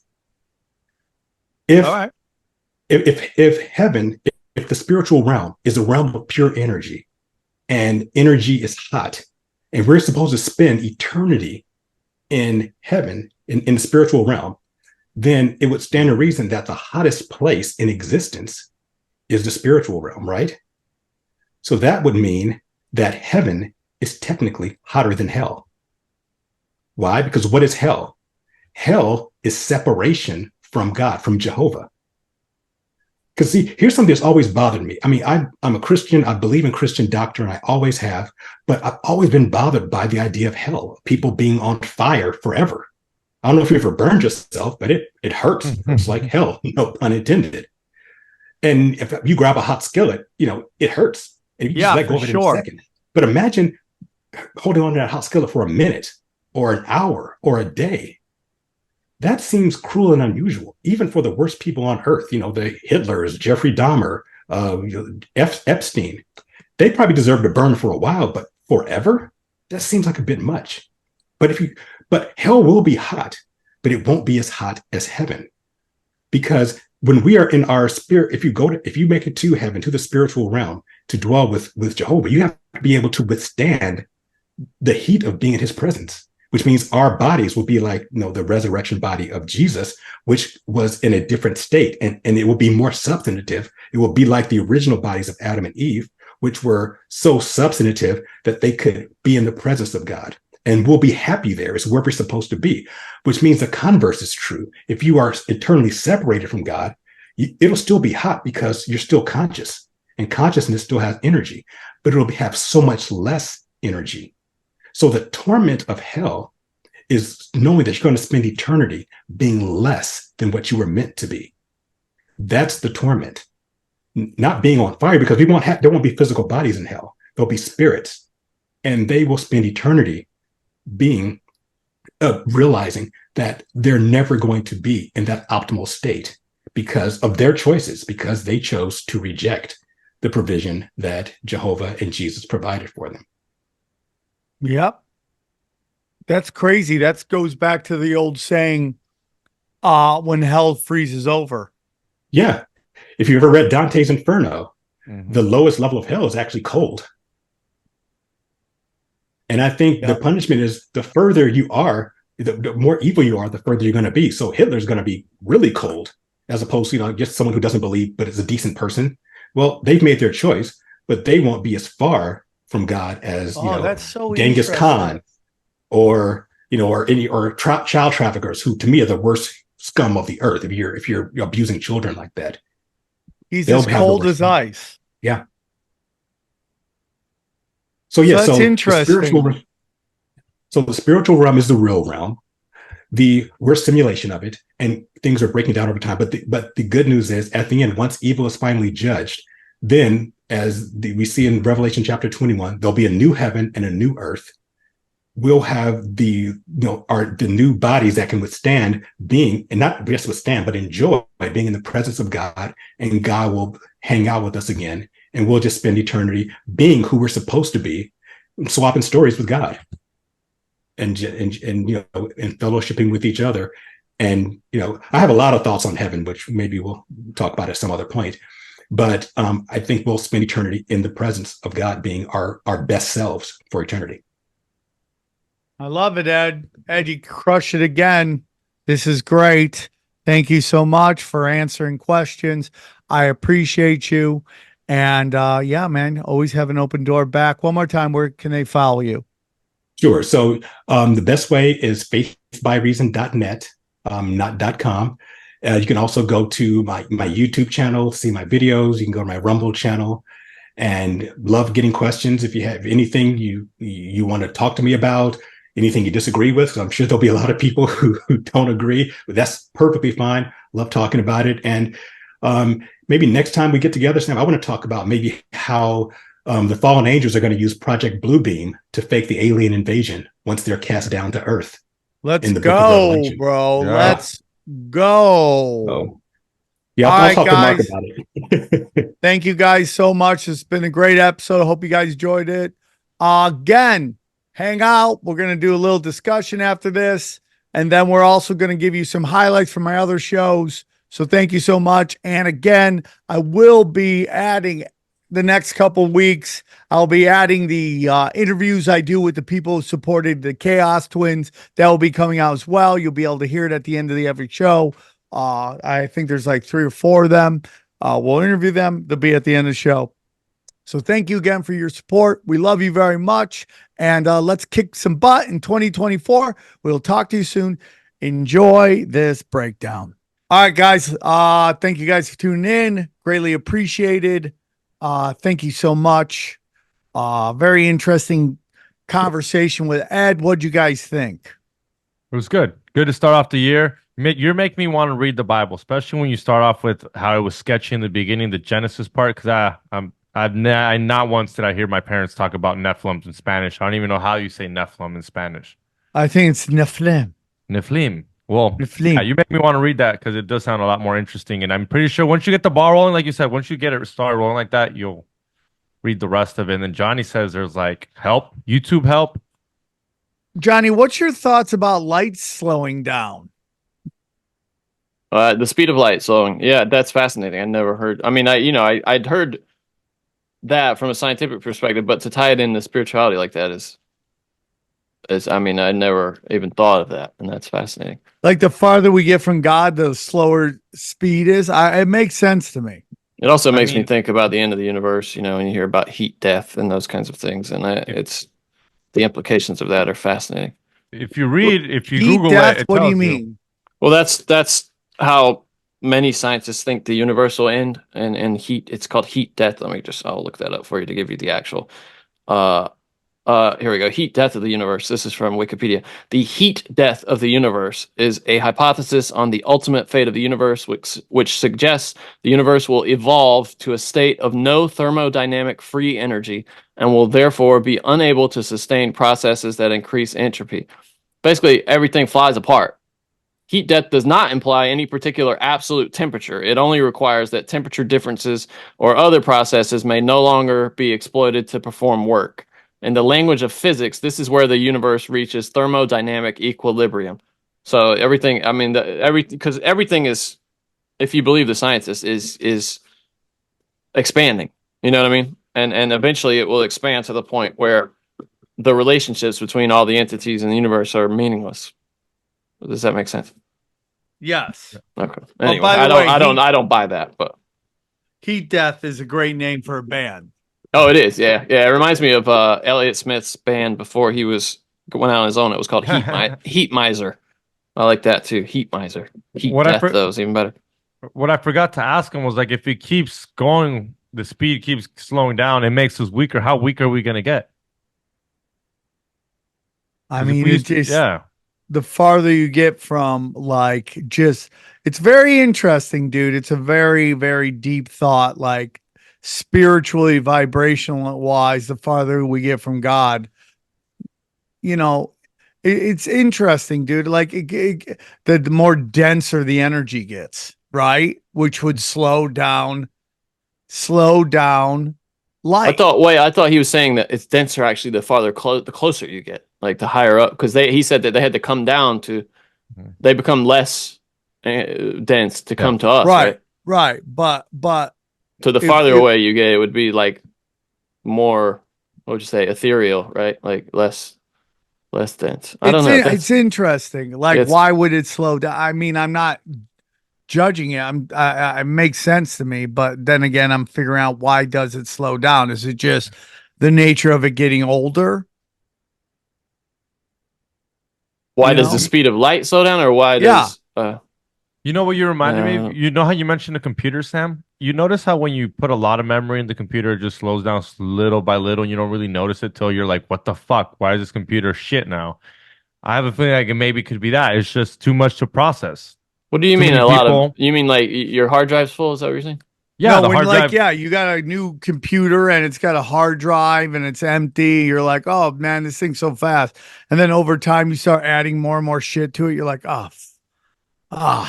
Yeah, it's like if this is a simulation, I think it's slowing down with so much shit that's got going on, so many memes. It's got too much to process that it's slowing down. It's like, well, yeah, I got you. You get what I mean? Kind of way. If we're gonna talk about it like a computer, we gotta stop making so many memes, dude. You gotta get rid of some of your memes, bro. You were just too much meme magic, bro. You're gonna get deleted from the system. You keep making all these memes. So much meme. It's interesting to me. Memeage. It's interesting. Do you think that we started off too heavy with are there people using Christianity to divide people? No, I think that was a good entry point, actually. If it's not Christianity, I think it's religion in general. That's for sure. Yeah, I did take issue. You talked about the Abrahamic religions having fundamentalists, but I think every religion has fundamentalists. No. Because that's the big three, right? That's the big three that everyone discusses. And two out of the big three, everybody is openly discussing how crazy they are. Yeah, I mean, you have monks that are lighting themselves on fire. That's pretty Right. extreme, I would say. But the big three religions are the big three, which is, well, I mean, I mean, Islam. What's the biggest one? Islam. Then there's Christianity. Then there's Judaism. I guess Buddhism, is that religion or is that a spiritual? I mean, yeah, I mean that you're getting into semantics there, I guess. But You're getting into semantics. well, what I mean is like, I mean, that's an argument on the meaning of words, but I think it is a religion, I would call it. Yeah. Yeah. So, I mean, but, when we discuss the big three, we openly discuss Christian fundamentalists. Let's see. What are the most popular? Okay. Major religious groups. This is from Wikipedia here. By popularity. Wait, is this okay? Worldwide percentage of adherents by religion. Christianity is 31.1% of the world. Islam is 24.9% of the world. Wow. Irreligion. Does that mean no religion? Yeah, no religion is 15.6. Is that what? Atheist? Is that atheist? Is the neglect or active rejection of religion. So, active is 15.6. Hinduism, 15.2. Buddhism, 6.6. Folk religions is 5.6. And those aren't numbers I expected, honestly. I didn't think that. And this is the largest religious groups by numbers of followers. Christianity has 2.4 billion followers. Islam, 1.9 billion. Hinduism, 1.2 billion. Buddhism, 500 million. And then folk religions, 0.4 and billion. What's Judaism? Judaism has 14.7 million followers. These are the medium-sized religions, according to Shinto has about 100 million. Taoism between 12 and 173 million. I'm not sure what accounts for that range there.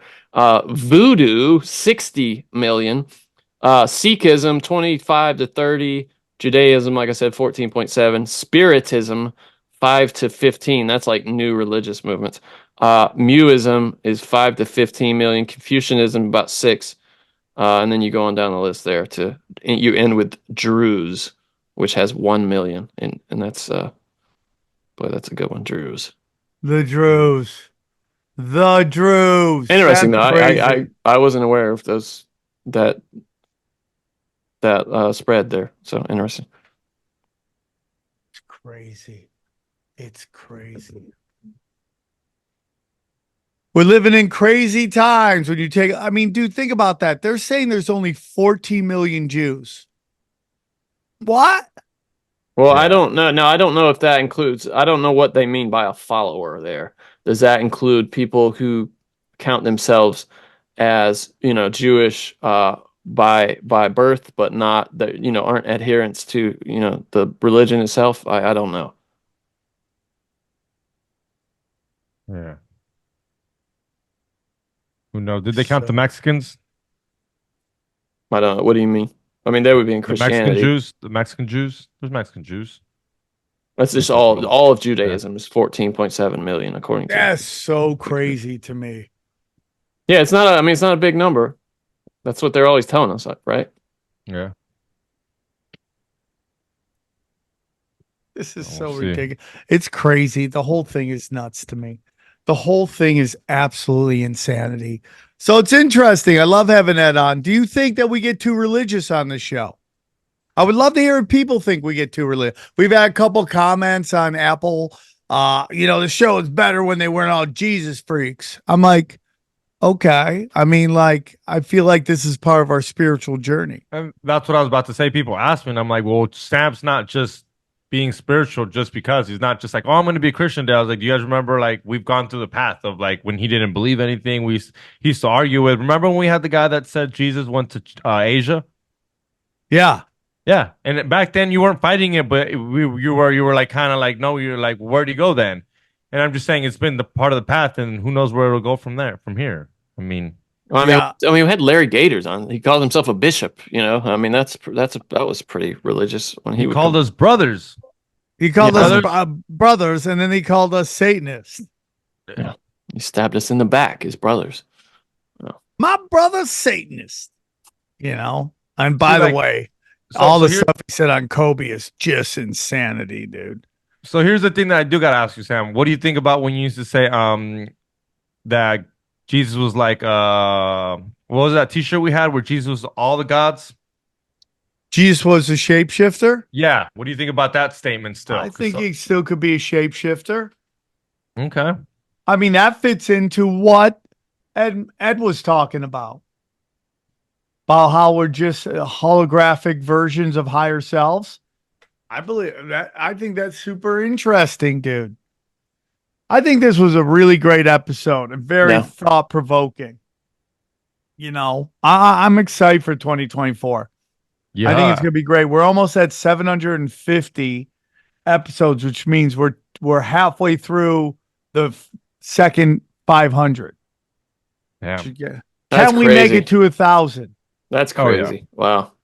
Can we make it to 1,000? I'm excited. We haven't thought about it being the new 1,000. year too. I'm excited that it's let's I think we're gonna have a good year this year. It's gonna be the best year yet. Oh, well, you know, we could discuss it on every time we do a Thursday live at 3 p.m. YouTube, Yes. 3 p.m. Pacific. Live. If you're on the East Coast, Pacific. 6 p.m. Yeah. Call in. I don't know. Do we have enough, Johnny? Should we We'll get be the number live out on one you. more We time? have more than enough. Yeah, we have Sorry, more guys, than yeah. enough. All right. Speak clearly. Keep it short. We're also going to be, Johnny, I'm also going to be sending you, there's a lot of Twitter accounts that break down the top 10 stories you aren't hearing in the mainstream media. If we can get into that, I want to organize it a little bit more. Yes, you we know? absolutely have to organize the show a little bit more. Okay. That's about it, dude. That last episode was wild. This is wild. All right, guys. Enjoy these sneak previews of my other shows. Yeah, you're not gonna do the website? Oh, go to SamTripoli.com. Check out the website real quick if you guys can. We got new t-shirts that are hopefully going up. SamTripoli. We're at this weekend we're in depending when this episode comes out. We don't know yet. It might be 2 weeks from now, but it's January 11th. We Tinfoil Hat Comedy Night with Eddie Bravo, Xavier Guerrero, and myself will be in Cleveland, Ohio. Then the following nights we're in Pottstown, PA at Soul Joe's. We're back. And then finally Pittsburgh, Daddy's Banging. Tickets have moved.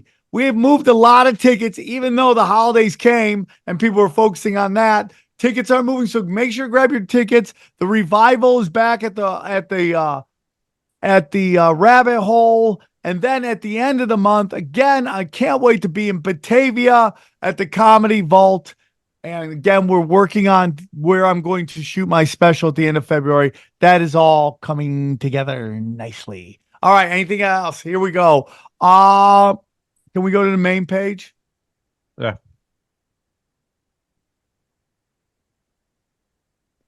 We go to the main Not page. Here we go. There's a lot of stuff. Get on the email list. I'm going to start working with that too. Help Chaos Twins. That's still going if you want to help that. Bang. Look at that. We're over $32,500. Wow, that's amazing. Yeah, we're gonna keep going, dude. We're gonna do it. I'm gonna start contacting everybody to get the episode, get the 1,500 donation episodes out. My live dates go down.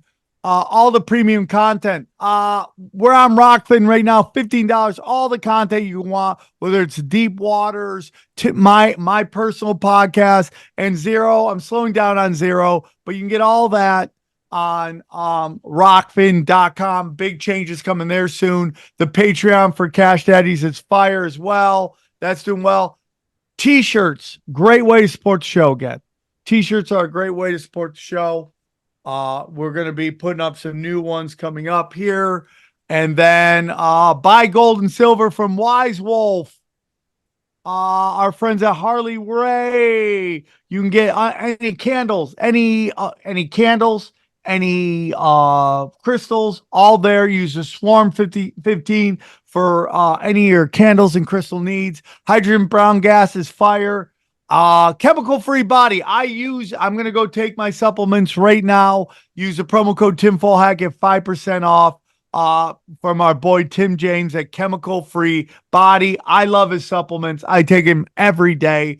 And then I am working with my boy Joel Staley on getting my busy dad bod going. I have a workout. I love lifting weights. Do you guys lift any weights? You ever go to the gym and lift weights? Here and there. I have Not the daily. kettlebells. I do kettlebell workouts. I love it. I love lifting weights. Joe will help you get your body going. Click that as well. Nuke Social, Telegrams for all my shows. Go down. And then finally, all my podcasts are available there for you. Just click and love. Anything else, guys? Push anything you want now. Check out We Don't Smoke the Same. We just had Hibbler and Steftone about Old World Order, and it was it blew minds. Go listen to it. We Don't Smoke the Same. All right, perfect, dude. Anything else, Johnny? No, we'll be getting back to Broken Sim starting next week, so check that out as soon as it's available. All right, guys. So please enjoy these highlights from my other shows. Enjoy them. Here's a clip from the latest Broken Sim. I'm always thinking about that when I'm out walking in the woods. Like, what if something comes at me? You do right that now? a lot, Johnny? You just like stroll through the woods? Yeah, or when I'm home, yeah. By yourself? Yeah. During the day? Yeah. Shoes off? No. Okay. No, it's too much. Like, no, I cut my feet or something. No, I would do that maybe in the grass. I need to do more of that. Do you ever do that, grounding? I need to do it more. That means no, right? You don't do it. No, I don't. You can't do it, that, dude. no. You can't do it in LA because there's dog shit everywhere. People don't pick up after their dogs. Yeah, I'm upset about that. I try to pick up my dog shit every day. The only time I don't is if it's really late at night and I can't see it. That's it. That's acceptable. Yeah. But the rest of the time, I make sure I bring out like 5 bags and I'm just picking dog shit all the time. So what's going on with you? What else, dude? I have no stories. Oh, we got plenty of news. I did nothing interesting this week. I just hung out with my kids all week, what I love. I haven't seen my kids in 2 days, and I've never been in town and not seen them for 2 days. Well, I mean, you sent me a million different things here. If you don't have a story, because I have a bunch of stuff. I don't have a story, dude. I just was hanging out with my kids all week. Well, you want to do Fun with Stupid?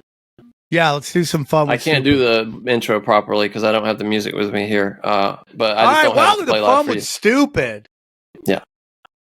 All right. So this is what you sent me here. I mean, okay. Is that the end? Dude, it was. Tell me this It's now. so Okay, funny. so Ken first of all, Ken Jeong is crying. It's so good. Look it's at what so they're good. wearing. And then tell me who you think it could possibly be for them to react like this. Like, who could it possibly be? Like, what former head of state? What wife of, like a But like Ken a civil Jeong rights is like leader? wiping there. Like, Who could is it? I mean, thank you for enriching our lives. Aretha Franklin's dead, right? Did she come back from the dead? Because that's the only person I can think of that they were like Diana Ross or something. It's so funny, dude. I could not stop laughing. It's just like, it doesn't even try to hide how ridiculously stupid it is. I would love if they still did the actor studio, but they were just doing Ken Jeong about him and what's it like to judge on the Masked Singer. You should try to get him on here. I know you can get, leverage your celebrity, Sam, to get his ass on here, and we can just grill him about. I love Ken Jeong and I love each other. I wonder if I'm too dangerous right now. Could you imagine? But he's doing great. He's winning all these. If you got Dr. Ken canceled from his multi-million-dollar gig, I would cry so hard, bro. I would cry so hard. Ken Jeong goes on Racist Conspiracy Theorist podcast. Cancel him. Half white Ken Jeong goes on. They'd find out that he's got like a white grandfather or something, and he's done. Get rid of this guy. When did they come after the Asians? It's not far. I mean, how long can the Asians get away with having the highest standard of living with this before Harvard people stuff? Start calling them out? With this education stuff. That's when where people start going. Hey, by the way, the most racist people in the world are old Chinese people. Like, enough of that bullshit. The Chinese people are the Chinese people just get away with racism and nobody can do anything about it. Like in San Francisco, there's like areas that are just straight up Chinese and they will not rent you if you're not Chinese. And nobody does anything about it. Here's some more fun with Stupid Sam. As you well know, because it made me late for tinfoil this week. Apparently, what do you mean? The freeway was shut down by dipshits who think that that's a great way to protest. And what I wanted to direct your attention to in this video of it is look at the people that are protesting, and then look at the people that are trying to move these people off the street so they can get to work. Just note like the class, and you know, and the general, like who looks like they actually work a 100%. job, and who looks like that they don't have anything better to do. Yeah. Watch this. Yeah.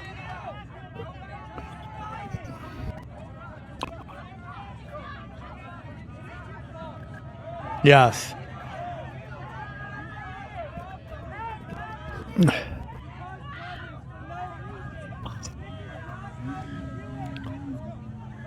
Dude, it goes back to my joke about unattractive women leading pro-choice rallies. It's just the unattractive are constantly doing, like, I don't understand how you think this helps your case. How do you, and like, dude, and I like, listen, I want a ceasefire too. I make no illusions of that. Yeah, we're in agreement with them. Yeah, but you know what that makes me want to do? Be pro-Israel. That's what that makes me want to do real quick. Be like, oh, you're going to shut down the 10? Go, Israel, go! That's what I want to say right there. Starting to get Star of David tattoos all over myself for my people. Star of Davis, you mean? Yeah, Star of Davis. You remember that's what XG said, Star of Davis, Yamaha on your head. Yeah. That'll never not be funny. Him saying Star of Davis and Yamaha. That will always be funny, bro. That's the funniest thing that's ever happened to me. So yeah, dude, you know, I'm pro ceasefire, but stopping people's traffic does nothing to help you. There's nobody that ever was inconvenienced because of a protest that goes, you know what? They're right. I'm late for work 45 minutes. You know what? They got my vote. I might get written up at work. I might get fired from this used cars agency that I'm working at. Okay, dealership. But you know what? That person who fucked up the 134 traffic really opened my eyes to how important it is to save the raccoons. It's like the right? poet. I mean, it's just like ridiculous. It's like the poet John Mayer saying, is there anyone who ever remembers changing their mind from the paint on a sign? And that's nobody. Yeah, Nobody's ever done that. No. It's never happened. Ever done that, bro. No, nobody's ever seen a sign that, you know, is like, oh, abortion is killing, you know, abortion is murder, and been like, oh my God, you're right. It is murder. I'm not going to have I'm going to raise this child now. Oh my God. You know what you could do, though, that could make me like come around a little bit is if you gathered your people and then just got on the side of the road and held up a sign that says, we could have been blocking this road, but we're like chill protesters. Yeah. That's a move, right? Yeah. Johnny, that's the most brilliant shit. We could be causing chaos, but we know that's not going to help our cause. So why don't you be appreciative of us and call for a ceasefire because we didn't cause for a cease of you driving. And this is unrelated, but have you ever noticed that if you go into Inglewood, and this is the only place in LA that has this, but they will play like movie trailers and stuff on these overhead billboards that go over the street. Like you can't have your phone out, but they have movie trailers playing and TV promos and stuff playing on like above the street on these giant screens while you're driving. That is my opinion about bumper stickers that tell you to keep your eye on the road. Have you ever read those bumper stickers? They're like, keep your eye on the road. I'm like, well, if you didn't have the stupid bumper sticker, I wouldn't be reading it right now. That's so far the billboards that say like, you know, texting while driving, you're going to die, that kind of thing. Yeah. You know what's so interesting, Johnny, is that I'm now starting to see Teslas drive like shit. Like what used to be the old Honda Accords were like souped up and they were just like, and it was just like some ethnic guy trying to Fast and Furious down the fucking 101. Now go ahead. Now it's all Teslas. there's some truth. There's some science behind what you're saying here, because without really much explanation, Teslas took away some really critical features over the last couple of generations. The Teslas used to work on cameras and LiDAR sensors, these sensors that were in array around the cars.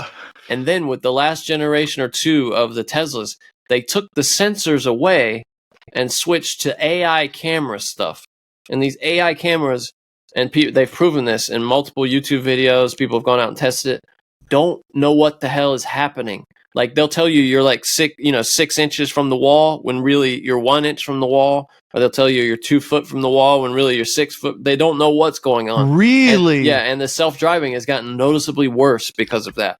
And I think it came down from like Elon. He thought that AI was the way, but the problem is the cameras on the cars aren't that good. The cameras just aren't good enough. They're not even nearly as good as like bro. the phone on a. So they took the sensors out. The new ones don't even have basic like distance sensors on them anymore.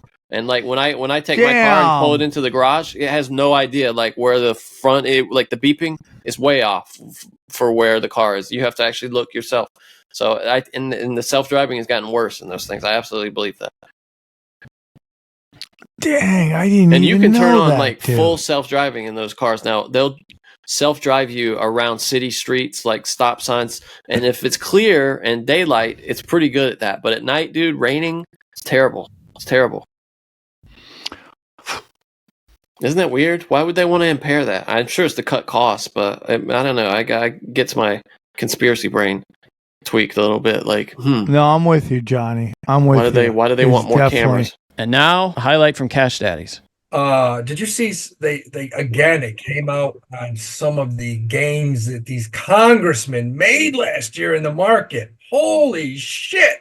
Oh, is that out now, those reports? Came out this week. I think Pelosi made another 120%. God bless her, man. She's good with the market, isn't she? Yeah. It's almost like she knows what's going to happen before it happens.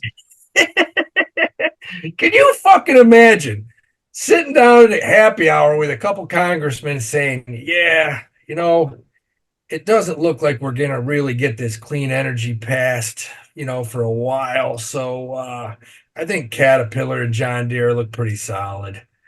I think we should, go in and let's buy a shitload of it because, once this news comes out, they're going to both bump 10%. Let's buy calls on it. I mean, the power that those people have is insane. Look at Brian Higgins and Marky Green. What geniuses. Yeah. Unbelievable. These are returns versus the SPY. I mean, Brian Higgins, you got to at least make it look. You got to be more like Jonathan Jackson and Debbie Ross. Do 46, 47. Don't get Brian Higgins just got greedy and was like, what I like about this week? Don't you think they're all like, come on, Higgins, what are you ruining this for everybody? Yes. Dude, you know damn well Tina Smith and Kathy Manning are like, fucking Higgins, what's wrong with you? What are you, an idiot? You're all in jail. What's John Curtis doing wrong?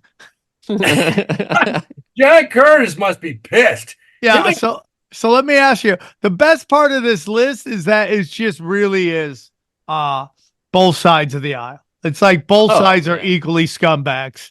Absolutely. Dude, you got Brian Higgins who went full retarded at the top. And then you got Mark Green, the three Republicans, second, third, and fourth were like, fuck it. We don't give a shit. Yeah. And I love that they keep acting like these people are going to that these guys are gonna ever make any law that doesn't allow them to continue doing this. Of course. No, it's it always comes up. Yeah, we probably should pass something and really take it. But how many of those congressmen have cousins or fucking friends who they're making that phone call and they're like, all right, here's the deal, man. You can't buy it now, but in 1 month, in February 12th, I want you to go in and just buy $5,000 worth of calls. Only go out a week because this is going to have a nice 300% return. And I guarantee you that's what they're doing. 100%. Yeah. It's absolutely happening. It's so funny. It's so funny, especially that Higgins. Like, what? Come on, Higgins. You can't do that, man. They must, somebody, they met him at the bar. Somebody just bitch slapped him right in the head. You know, it was like they all ran a train on him in their weird homo no. rituals. No, I guarantee you somebody went in and said, "Hey, tell Higgins to come in the bathroom in 5 minutes." And Robert De Niro was there like, "What the fuck is wrong with you? Send it back. Send it back." Yeah. Love that movie. You know, that's they great. probably Yeah. pulled the Goodfellas on Yeah. Higgins. That's a great movie. We got to watch some of these guys at the top and see if they end up in the river over the next year. Are you familiar are you seeing that Bill Ackman has got himself tangled up into this MIT plagiarism probe thing? It's so strange. What do you think about that? Yeah, I mean he's kind of involved with the lady at Harvard resigning. Yeah, I mean, yeah, over plagiarism. You know, it all comes down to money. I mean, plagiarism. Fucking what campus is not plagiarizing everything now? You got AI. Come on. I mean, you could take. They should do an experiment, and they should take a slow kid, a kid that's in special ed, and just send him to Harvard, and just everything he does through AI. And everything he does. Let's see what GPA he gets. It's like this is Bobby the Helmet. We're gonna send him to Yale for his sophomore year. Hi, Bobby the Helmet here. Yeah. Bobby's gonna sit in the third row and just you know, and you got to write I want you to write a paper, Bobby, on 18th century literature. And he just AIs it. Let's see what happens. I think the kid would get an A+ in everything. But yeah, Absolutely, yeah. Ackman, who, great investor. I don't know how shady he is. You hear a lot of things about Bill Ackman. But hear a lot of things about Bill Ackman. That he's got a lot more power than the president does. I'll tell you that much. I'll tell you that. Bill Ackman's got more power than anybody. Bill Ackman's piece of shit. He's got power, man. He just outed the president of Harvard. What's the deal with MIT? Yeah, now his wife has been busted for plagiarism. That's why he's coming out so hard about it. It's because his wife is being busted for it. Oh, okay. All right. Yeah. So his wife, they're going after his wife. So he's like, you're going after my wife? How about this bitch? That's what it sounds. I mean, that's how I understand it anyway. All right. Respect on that. I mean, it's like some people go after some people's wife. Some people go after John Wick's dog. Whatever it is, a man must seek revenge. Apparently that Harvard lady's still going to get like $900,000 a year too. I don't know how. For how long? I don't. It says the recently resigned Harvard president Claudine Gay will still likely earn nearly $900,000 a year, despite there being numerous plagiarism allegations against her. Gay, whose resignation will bring to end the shortest Harvard presidency in the university's history, will return to a position as a faculty member at the Ivy League institution. She's still going to make the same. Nothing happens. Nothing. It's like, dude, you're going to get paid the same with less work. Okay. Well, she's not getting axed for plagiarism. That's the total fucking front. She's getting axed because she was not pro-Israel. That's the bottom line. Yeah, of course. Yeah. She wasn't pro-Israel, and that's why they got rid of her. Of course. Yeah. We go deep, homeboy. Aaron, open your mind. Drink from the fountain of knowledge. There's lizard people everywhere. That's some interdimensional shit. Wake up, Aaron. This is only the beginning. Dude, you just blew my mind. Tinfoil hat.